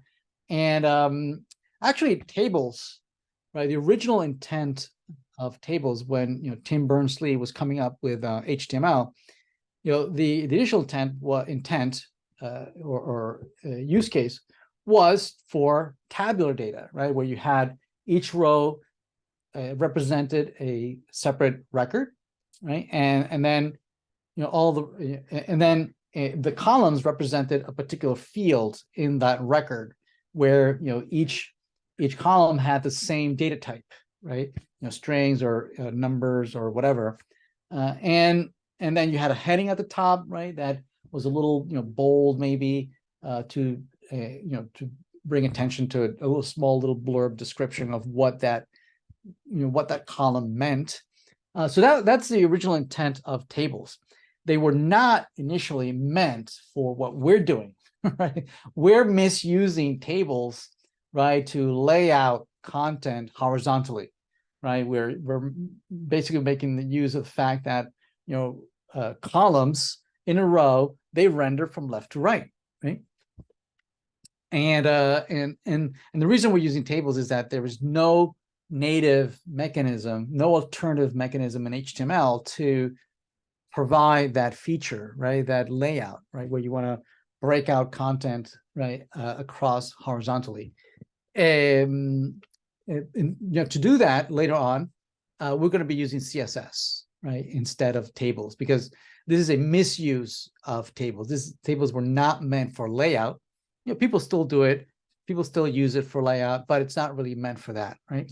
They're meant for tabular data, not laying out stuff. Okay. So let's go back to the grades, and let's here too. Again, we are misusing table to lay out these forms side by side. You mean iframes? Well, no, iframes we're going to be using later. Iframes to include content that is hosted in a separate website. But no, we're not going to be using frames for that. No, so the correct way of implementing this would be to use CSS, and we're going to be using CSS in the next assignment. We're going to be using Flex, and also we're going to be using Bootstrap's grid system. Yep. Okay, so below that little form, right, we have the actual grades, right? We have so we're going to use a table for that. So we have a table, 100%. And no, we don't want this content. So tables, actually, the correct format for tables is that tables have a T head at the top, right? They have a T body, right? And they have a T foot, right? And then the table, okay? And the T head is meant for these headers at the top, right? That describe each field, saying that this is a date, or this is a grade for an assignment, or this is a due date, whatever, right? They tend to be bolder and centered and a little bigger, right, to highlight the description of that field. Let's see. Did you end up using blah, blah, blah file in the table for navigation? For not for this screen yet, right? But we did use it for the for implementing the home screen. Yes, we did, right? We copied. The question is whether I used those navigations, and yes, we used it for home, right? We copied these from those Kanbas navigation and the course navigation, and we're going to do the same thing for the grades, right? In a minute. Okay, so yeah, so the head, shouldn't the URL start with public instead Kanbas instead of where do you mean that, Chenrong? Shouldn't the URL start with /public? Oh, /public? No, so the root is the public directory, right? So you don't actually use public in the name of your URL, right? So the public directory is the /, right? Yeah, we only copied it. Yeah, we're not dynamically fetching anything just yet. Only when we get to JavaScript, we're gonna learn how to do that. Yep. So in the T head, we're gonna create the header. We're gonna create a row that's gonna hold the content of that headings. Let's see. So you already answered, but do we need if we don't have head? No. So if you don't have header, you don't have to provide the T head or the T foot if you're not using it. For instance, I'm not going to use T foot, so I'm going to remove it. But if you're only providing the content, you should be using T body, right? If you don't provide it, the browser is going to be very lenient. For instance, I didn't use it here, right? So for the table, notice that I went directly to TR, right?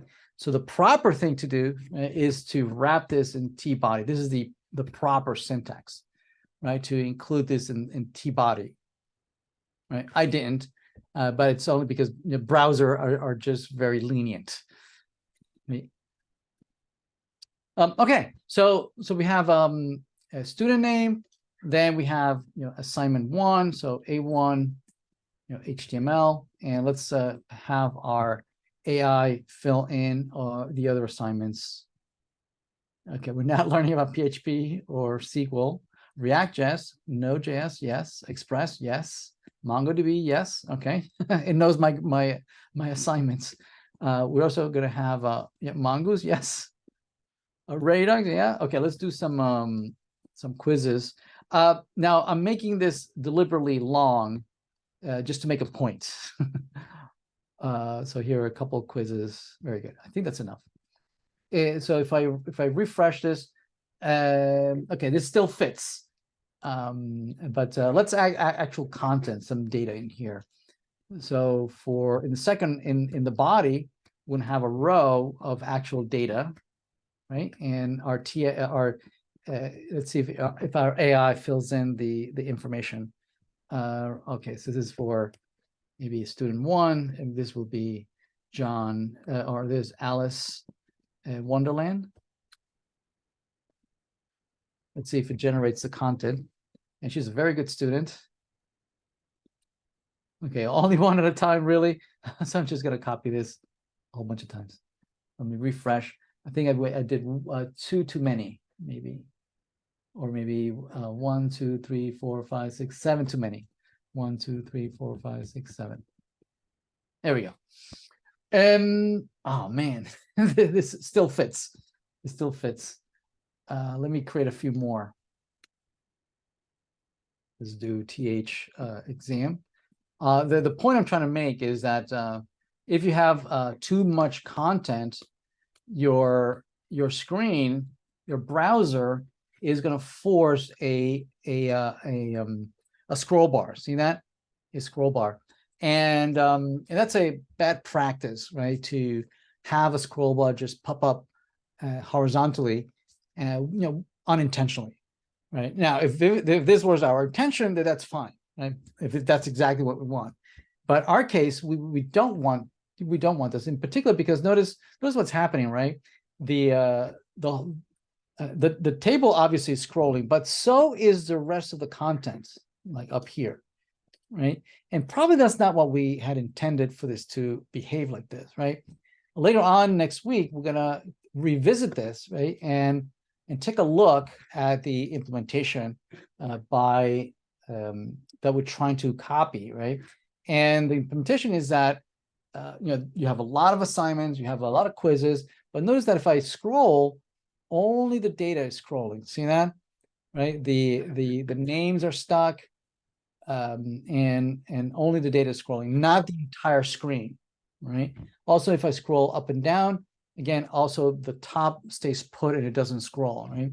And that is all part of trying to make content responsive, right? So that it can be, even though you have large content, it can fit in smaller screens, right? Smaller than the actual data, text or content that you're trying to show, right? So we'll come back to that a little later in the next week, right? To make things responsive like that, right? So yeah, so that's that was Alice. Let's see. I think I'm missing now a few exams. So I'm missing 5 exams. So let me copy 5. Paste that. There we have. Did I paste it? There we go. And we can have maybe one more student. Let's see if it creates the other student for me. Bob the Builder. Okay. And there we go. So we have Bob the Builder. One more maybe. Let's see, Charlie Chaplin. There we go. So we have a table. Okay. All right. So once we have the content for our grades, let's build the screen that has the 2 sidebars on the left, and then the actual grades content, right? So for that, we'll implement that in grades in a file called screen. Oh, do I have already screen? Oh, I do. Yeah, here's screen. So in screen, let's implement a table or misuse a table. The width is going to be 100%. And I'm going to turn on the border so I can see what I'm doing. Right? And in here, we're going to have one single row with a couple of TDs that is going to have the vertical alignment to be at the top. Okay, so and it's going to be 3 columns, right? So 1, 2, and 3. In the last one, we're going to have the grades table that we just created, right? So if I go to grades here, I could just copy that and paste it in this last column, right? Then we can go to the course navigation and copy that and just paste it in the second column. And finally, we can go to the Kanbas navigation, copy that, and bring it over to the grades screen and paste it at the top, right? And now we can verify whether that works. If we go, if we navigate to grades, notice that it navigates to the grade screen, which has those 2 columns, right? And the grades on the right-hand side. And now I can navigate between home, right? Between grades, right? And assignments we don't have just yet. Okay, everybody good? You still with me? All right. All right, so yeah, so let's now focus on assignments. And what is interesting on assignments that I want to cover is in particular the assignment editor. Let's do the assignment editor screen, right? In particular because it has tons of input fields, right? We has input fields, text areas, drop downs, check boxes, so we can talk about all these fields that we haven't talked about, right? Date pickers and whatnot, things like that. So let's take a look at that. If you click on courses on the grade screen, where should it take you? So if you're an account, right? Oops, I don't have accounts. So I think courses takes you directly to the home screen. Yeah, for me, it takes me to the home screen. So it's like the default that you go right now. Eventually, courses will behave slightly different, but for now, right, it's taking me to the default screen of the home screen, right? And from there, I can navigate other places like grades, assignments, and whatnot. Okay. All right, so assignments, I'm going to skip over assignments. And I'm going to go, because assignments is more of the same that we've done so far, where we have the left-hand side sidebars, then we have these lists and input and headings and input fields over here. You already know how to do that. Instead, I'm going to focus on the editor, right? On the editor is that when you click on an assignment, it navigates to an editor that allows you to edit that particular assignment. Now, right now, obviously, we don't have, if you go to the assignments, we have the list of assignments. The original behavior is that when you click on an assignment, you then have to click on edit, right? So that's the actual implementation. So I'm simplifying that behavior so that if you click on the assignment, it goes directly to the editor, right? Also, there's no way for us to create an editor for every assignment, right? So the way we're going to implement it is that, regardless of which assignment you click on, right, it's always going to go to the same editor, right? Eventually, we are going to be able to use JavaScript, right, to render different assignments, depending on which one you clicked on, but we don't have that just yet, right? So anyway, so in this editor, we can edit the name of the assignment, the description. We have a couple of input fields for the points and drop downs, blah, blah, blah. I'm going to skip over some of these that we've done already. I like to focus on checkboxes and radio buttons, right? And also for date pickers down below, right? Okay, so let's take a look at that. So I'm going to implement that, and under assignments, right, I'm going to create another folder where we do, assignment editor, right? Assignment editor. And in there, there's going to be a screen. There's going to be a screen, which is going to render the two columns on the left, right, plus the actual editor, right? This is the editor. The rest is just navigation. So the screen is going to copy and paste the navigation on the left side, right? And then so I was going to copy and paste the editor on the right-hand side, right? So I'm going to focus, we already have these two columns, right? So I'm not going to do that. I'm going to focus on this part, and that's what I'm going to put in my index, right? This editor over here, right? So what does that editor have? It has a label and an input field, and so this would have assignment name. So assignment can't spell assignment name as an input field. So it has the input like that, and we can navigate there. If you go to assignments, and then we have what we have assignment editor, index. There we go.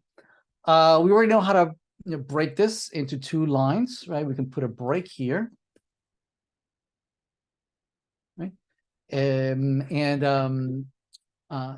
presumably the assignment editor has, if you remove, it'll have a placeholder, right? That it's asking you for the name of the assignment. So let's put a placeholder there. Placeholder. So it has the same assignment name. There we go. So that if we render that, we have that placeholder. Very good. Then we have this fancy editor down below. Now, before we get to that, notice that if I click, so say I'm here or I'm way down here or something, right? Notice if I click on the label, notice that the input field receives focus. It's as if I would have clicked right on the input field, right? Now that behavior is fairly useful, especially in small screens, right? Where it's hard to peck at the screen, and so as much as you can increase the clickable area around the target, right, the better, right? The better experience you can provide your target audience, right? To achieve that behavior, what we could do is as follows: we can give the target input field a unique identifier, say assignment name, right? And then as the name suggests, it's an ID. It's a unique identifier. It's unique within this file, right? You should not use that ID again in that same file. It says, does the assignment name field currently need to reflect the name of the assignment? Yes, in a second. We'll go there in a minute. So once you have a unique identifier, you can associate a piece of text, right, to that input field by wrapping the text with the tag, the label tag, right? So if you do that, right, if I go here and I refresh, nothing happens, not yet, all right. And so it doesn't really add any styling, but you can use now the for. For allows you to now associate this label with whatever input field you want, right? So you can say for assignment. Also notice my IntelliSense, my knows about the IDs, right? And it picks out the correct one, right? Now, if I refresh and I click on the label, notice that my input field gets focus. See that, right? So now let's address our colleague's question, right? That we want a default value in that input field, right? Presumably from having, queried a database or something, and it gives us a JSON object, and we would pre-populate the form, right? We don't have that just yet, but we can still pre-populate the data with using the value attribute, right?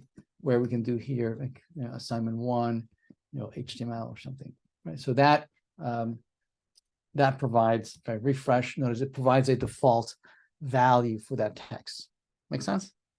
Everybody good? Okay. So yeah, let's go further. Let's create this input field. Now, the one that I'm at, this one has all these fancy features where it's a kind of like a fancy rich text editor, right, that we don't currently have, but we can certainly implement it using React. There's a tool, there's a plugin that allows you to do something like that, but we don't have that just yet. So what I'm asking you to do is something simpler. It's just a regular text area, something, just a plain old text area. So to do that, we can use an actual text area. A question here, clarifying question about the default value. Is one default value for all of the assignment fine, or do we need a different edit page that is pre-populated with the assignment name for each assignment? No, only one editor. Please only implement one editor with the same value. Yeah, doesn't matter if you're coming here from assignment 2 or assignment 3. For now, right, this is hard coded into a single value. Yeah, you don't have to create one for each one. Yeah, good question. Yeah, so let's create that that text area. So this will be description, right? And we'll have the text area like that. Now, if we refresh, again, input fields, text areas, texts, right? They're all inline, so they all want to render from left to right. If you want to break this out, you have to either use BR or use a block element, which will cause the vertical spacing, right? So let's do that. So I'm going to, this time around, we're just going to add an H3 around this description, and that's going to add vertical spacing, right? And it's going to separate it vertically. Also, the text area by default allows you to tag, edit whatever you want, right?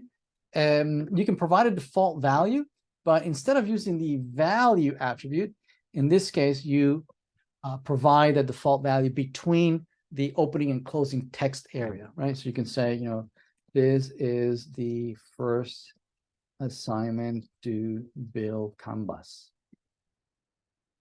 right? So if I refresh, notice that the text area gets that default value. Now, careful that notice it's monospaced, right? You can resize this. You can keep typing. Now, if this text is too long, typically what you want to do is maybe do a tab, right? and add extra spaces. Now, all the extra spaces that you're adding here, right, are going to be literally taken directly into the UI. So if I refresh, notice that those extra spaces that I added here for white spaces, they're literally going to end up as the value in the text area. So maybe you want that, maybe you don't, right? So, but you have to be knowledgeable of that. So you have to be careful. So the other thing is that did I say this? No. The other thing is that you can change the size of this text area.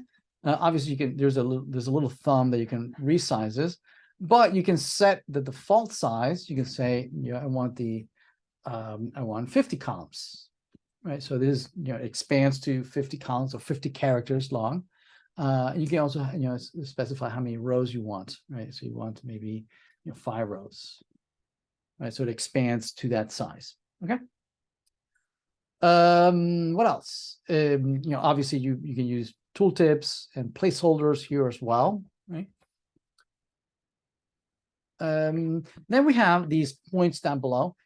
Obviously we know how to create these side side layout of points on one side and the input field on the other. I'm not asking you to do that, right? Again, you could use tables to do that, right? So you have 2 separate columns where you have the labels on the right-hand side and you have the input side, but I'm not going to ask you to do that.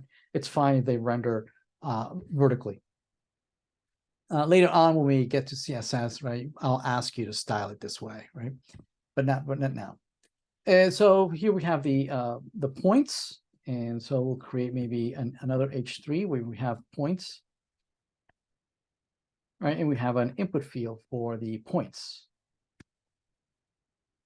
Okay, and if we render that, these are points, and we could give it an initial value. We could say value 100. Yeah, which is what we would expect. But notice that it's allows us to type not only numbers but also letters, which makes no sense, right? So a good practice is to constrain your input fields to what you expect the user to type in there, what you're expecting to type, so that they don't inadvertently type in bad data, right? And then you have to do a lot of validation and cleanup and whatnot, right, on the back end. So, for instance, one of the things you can do to constrain this is that you can use a type, and you say that this is a number. Now, there's a whole bunch of types, right? There's check boxes, which we'll see in a minute. Dates, email, file, if you want to upload a file, right? Select an image, month, number, password. So if you don't want to see folks see what we're actually typing, radio buttons, right? Range, where you can do a slider. And the assignment, the labs and the assignment do ask you to play around with these to gain some experience. Now the default is text. That's a default, right? Which is what we're using here, right? Here in input, we don't have a type. It's as if you would have used the type of text. Okay, it's the same, right? Here we're going to say number. And by saying number, and I refresh, right, notice that now I can't mistype bad characters, right? And also you get these additional controls that allows you to go up and down, right? You can also constrain it, with additional behaviors, such as saying that, well, you shouldn't be able to type more than 100 points, right? 105 makes no sense, right? So you could say that the maximum is 100. Right? So if I refresh, notice that it doesn't allow me to go above 100, right? And you might say that you can't go below 50 or something, right? So that if I go to 52, right, you can't go below 50. Make sense? Right. Another thing that you can configure is that instead of changing the value one by one, you can change maybe the step. You can say that you can go by 5, right? So that you can go up and down 5 at a time, right? So it's pretty cool.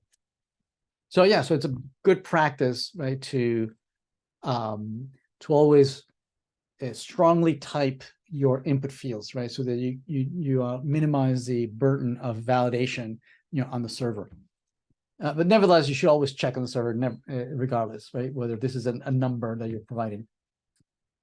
Okay, so what else? Then we have these checkboxes. So let's play around with some of these checkboxes. And so we have here, submission type. And so this might be H3 again.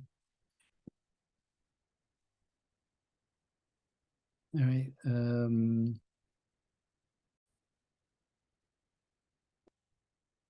So let's create these checkboxes and for submission type. So let's just copy them. So to create a checkboxes, we use the input of type checkbox. So checkbox.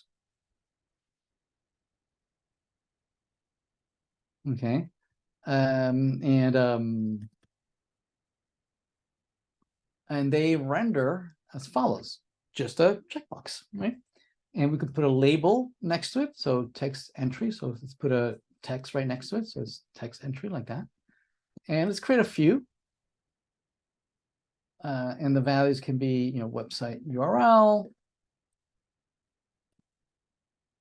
And media recording. And file uploads. That, right? And if I render that, notice that, like other input fields, they all render inline, right? From left to right, from top to bottom. And so we would have to explicitly add a break, right, to break this out into separate lines. And this one here, and that one there. Okay. So now they're broken up, right? You can give a default check, right? Whether they're initially checked by adding a checked attribute. So that if you refresh by default, they're checked. By default, usually they're not checked, right? You have to explicitly check it. And you can also add the fact that that you want to be able to, just like we did here, right? Of being able to click on the label and then it gets a focus. Here too, you could do the same thing, right? You can give it a unique identifier. You can say ID, and this is text entry, right? And then you can create a label out of the text label like that, right?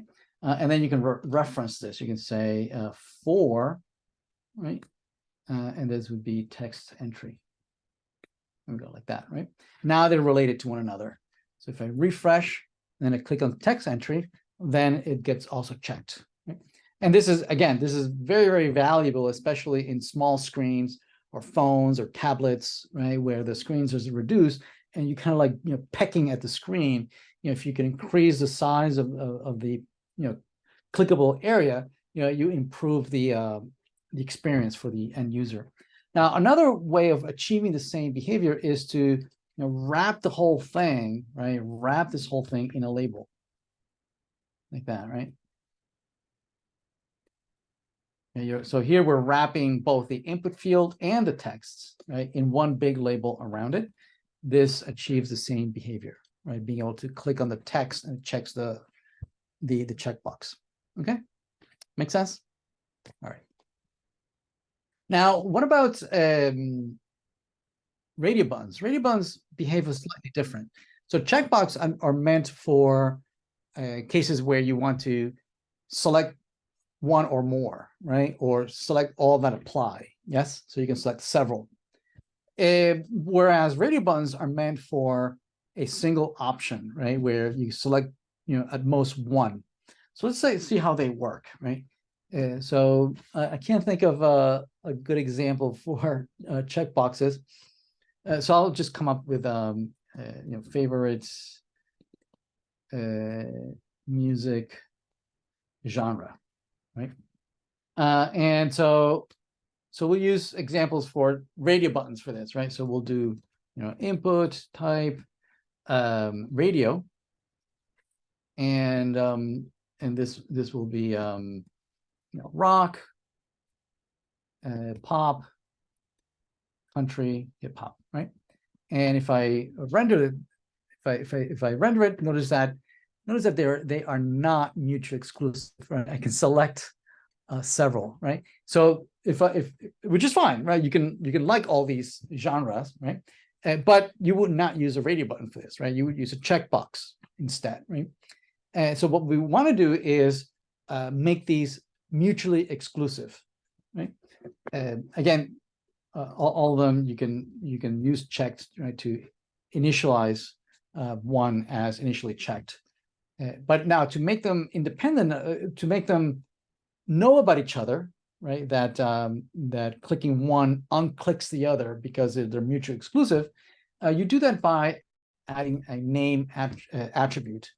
And you use the same name for all the input fields for all the radio buttons that you want to be mutually exclusive, right? So for instance, you might do genre, right?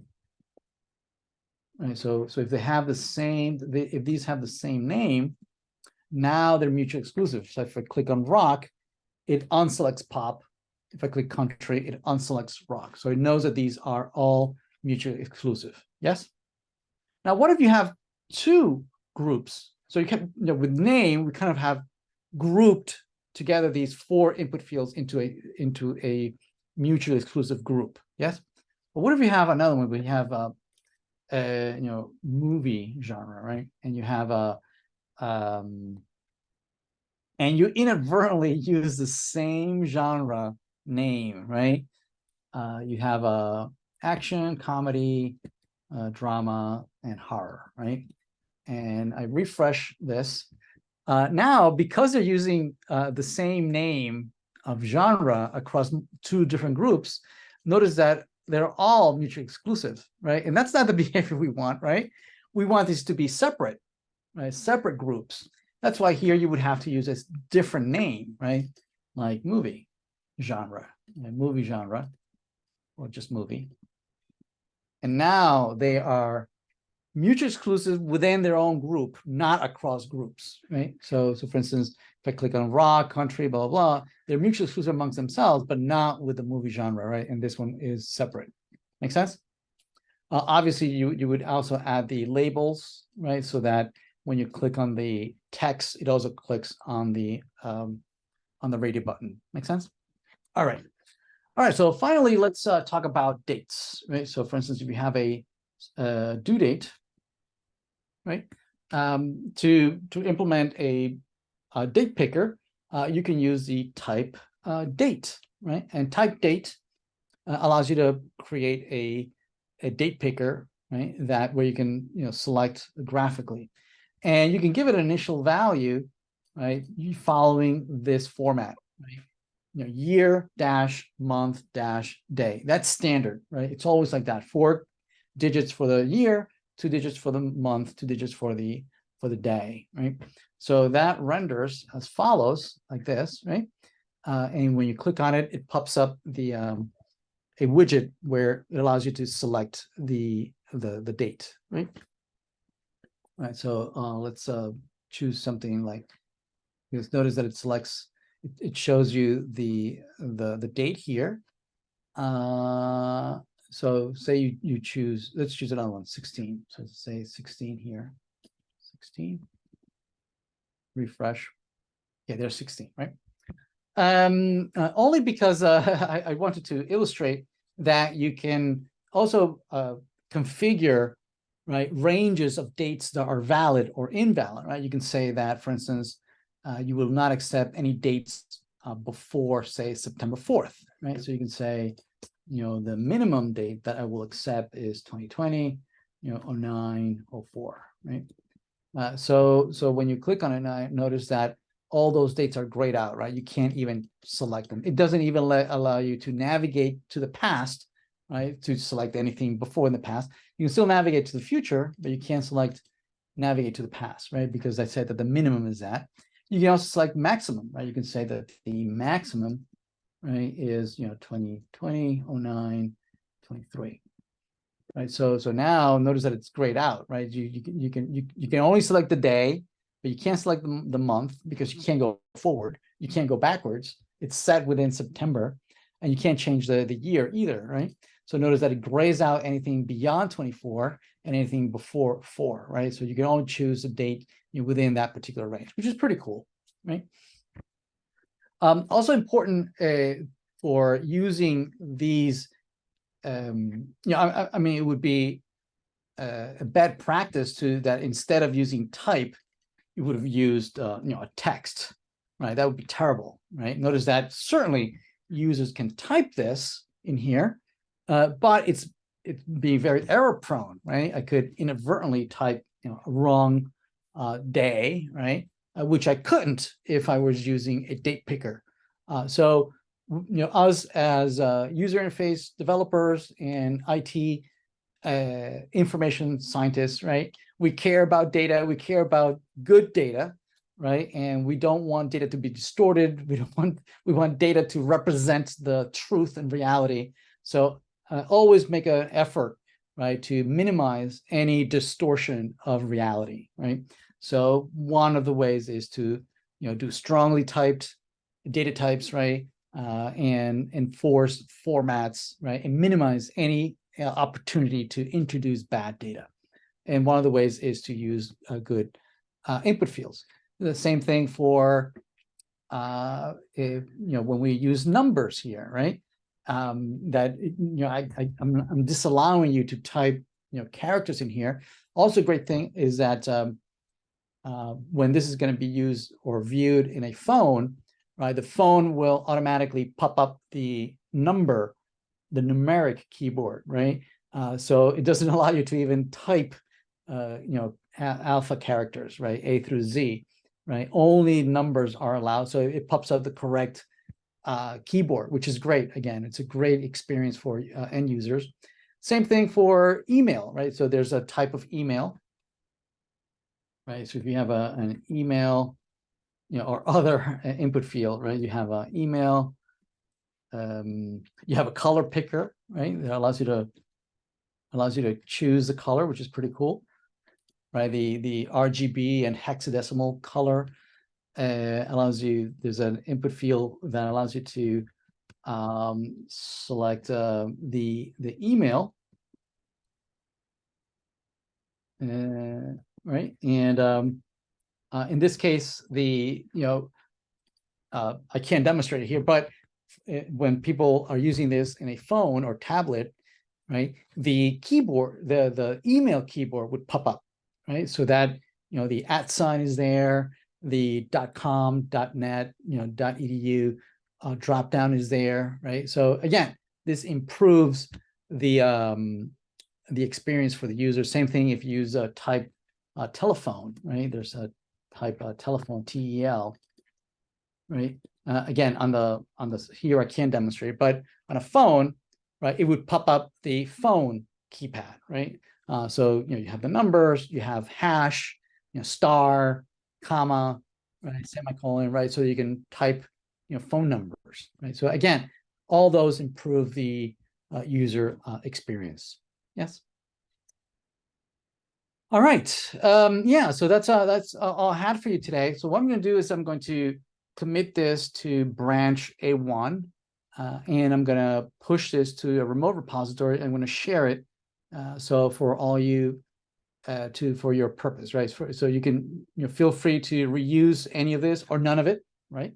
As much as you think it'd be useful for you, and you can start from there your assignment, or maybe if you already started, maybe you want to just copy some pieces from here and there, right? It's not necessary that you implemented the way I implemented it. Oh yeah, so we actually didn't create the screen, right? So let's create the screen actually. Let's create under the screen. We'll need a row and a couple of columns. So yeah, so let's create that real quick. So we have a table. Oops. Right, we have a row, right? We have a couple of TDs. I think we have just 3, and this one will have the align equal top, right? We have those 3, and we can copy the editor into that last column. we can copy the Kanbas navigation into, well, actually, let me copy the course navigation first into the second column, and then the course navigation in the Kanbas navigation, and copy it into the first column. Right, and so now, if we go back into assignments, so there's no way for us to go into the editor. So let's go into the assignments screen. And for now, I'll just create a hyperlink here, right? That allows you to navigate to that first assignment. So let's see, assignment 1. And this go to assignments, and this will go to, you know, assignment editor, not editore. And if I click on that, oh, I misspelled it. Assign. I'm a little dyslexic. Refresh. There we go. It goes to the assignment editor, right, where I can edit my assignment. Okay, and I can navigate back to home, right, to the grades and the assignments. I can go and edit that particular assignment. Make sense? Right. Is a profile screen the default for the account? Yeah, that's what I was thinking. That if you click on the account, it would go directly to the profile. Some other students, what they've done is that they've broken it up into multiple screens, and then, so for instance, you come to here, right, and then you click on courses, and then you click on, right, and so they appear, you know, one after another. That's perfectly fine. Or you click on account, and then it shows you the account navigation, and then you click on profile, and then it shows you the profile. That's fine too.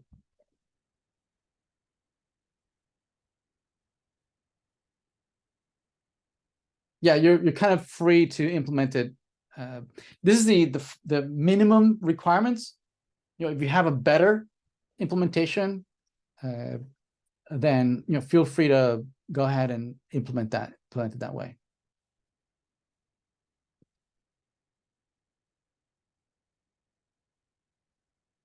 No, Ronhid.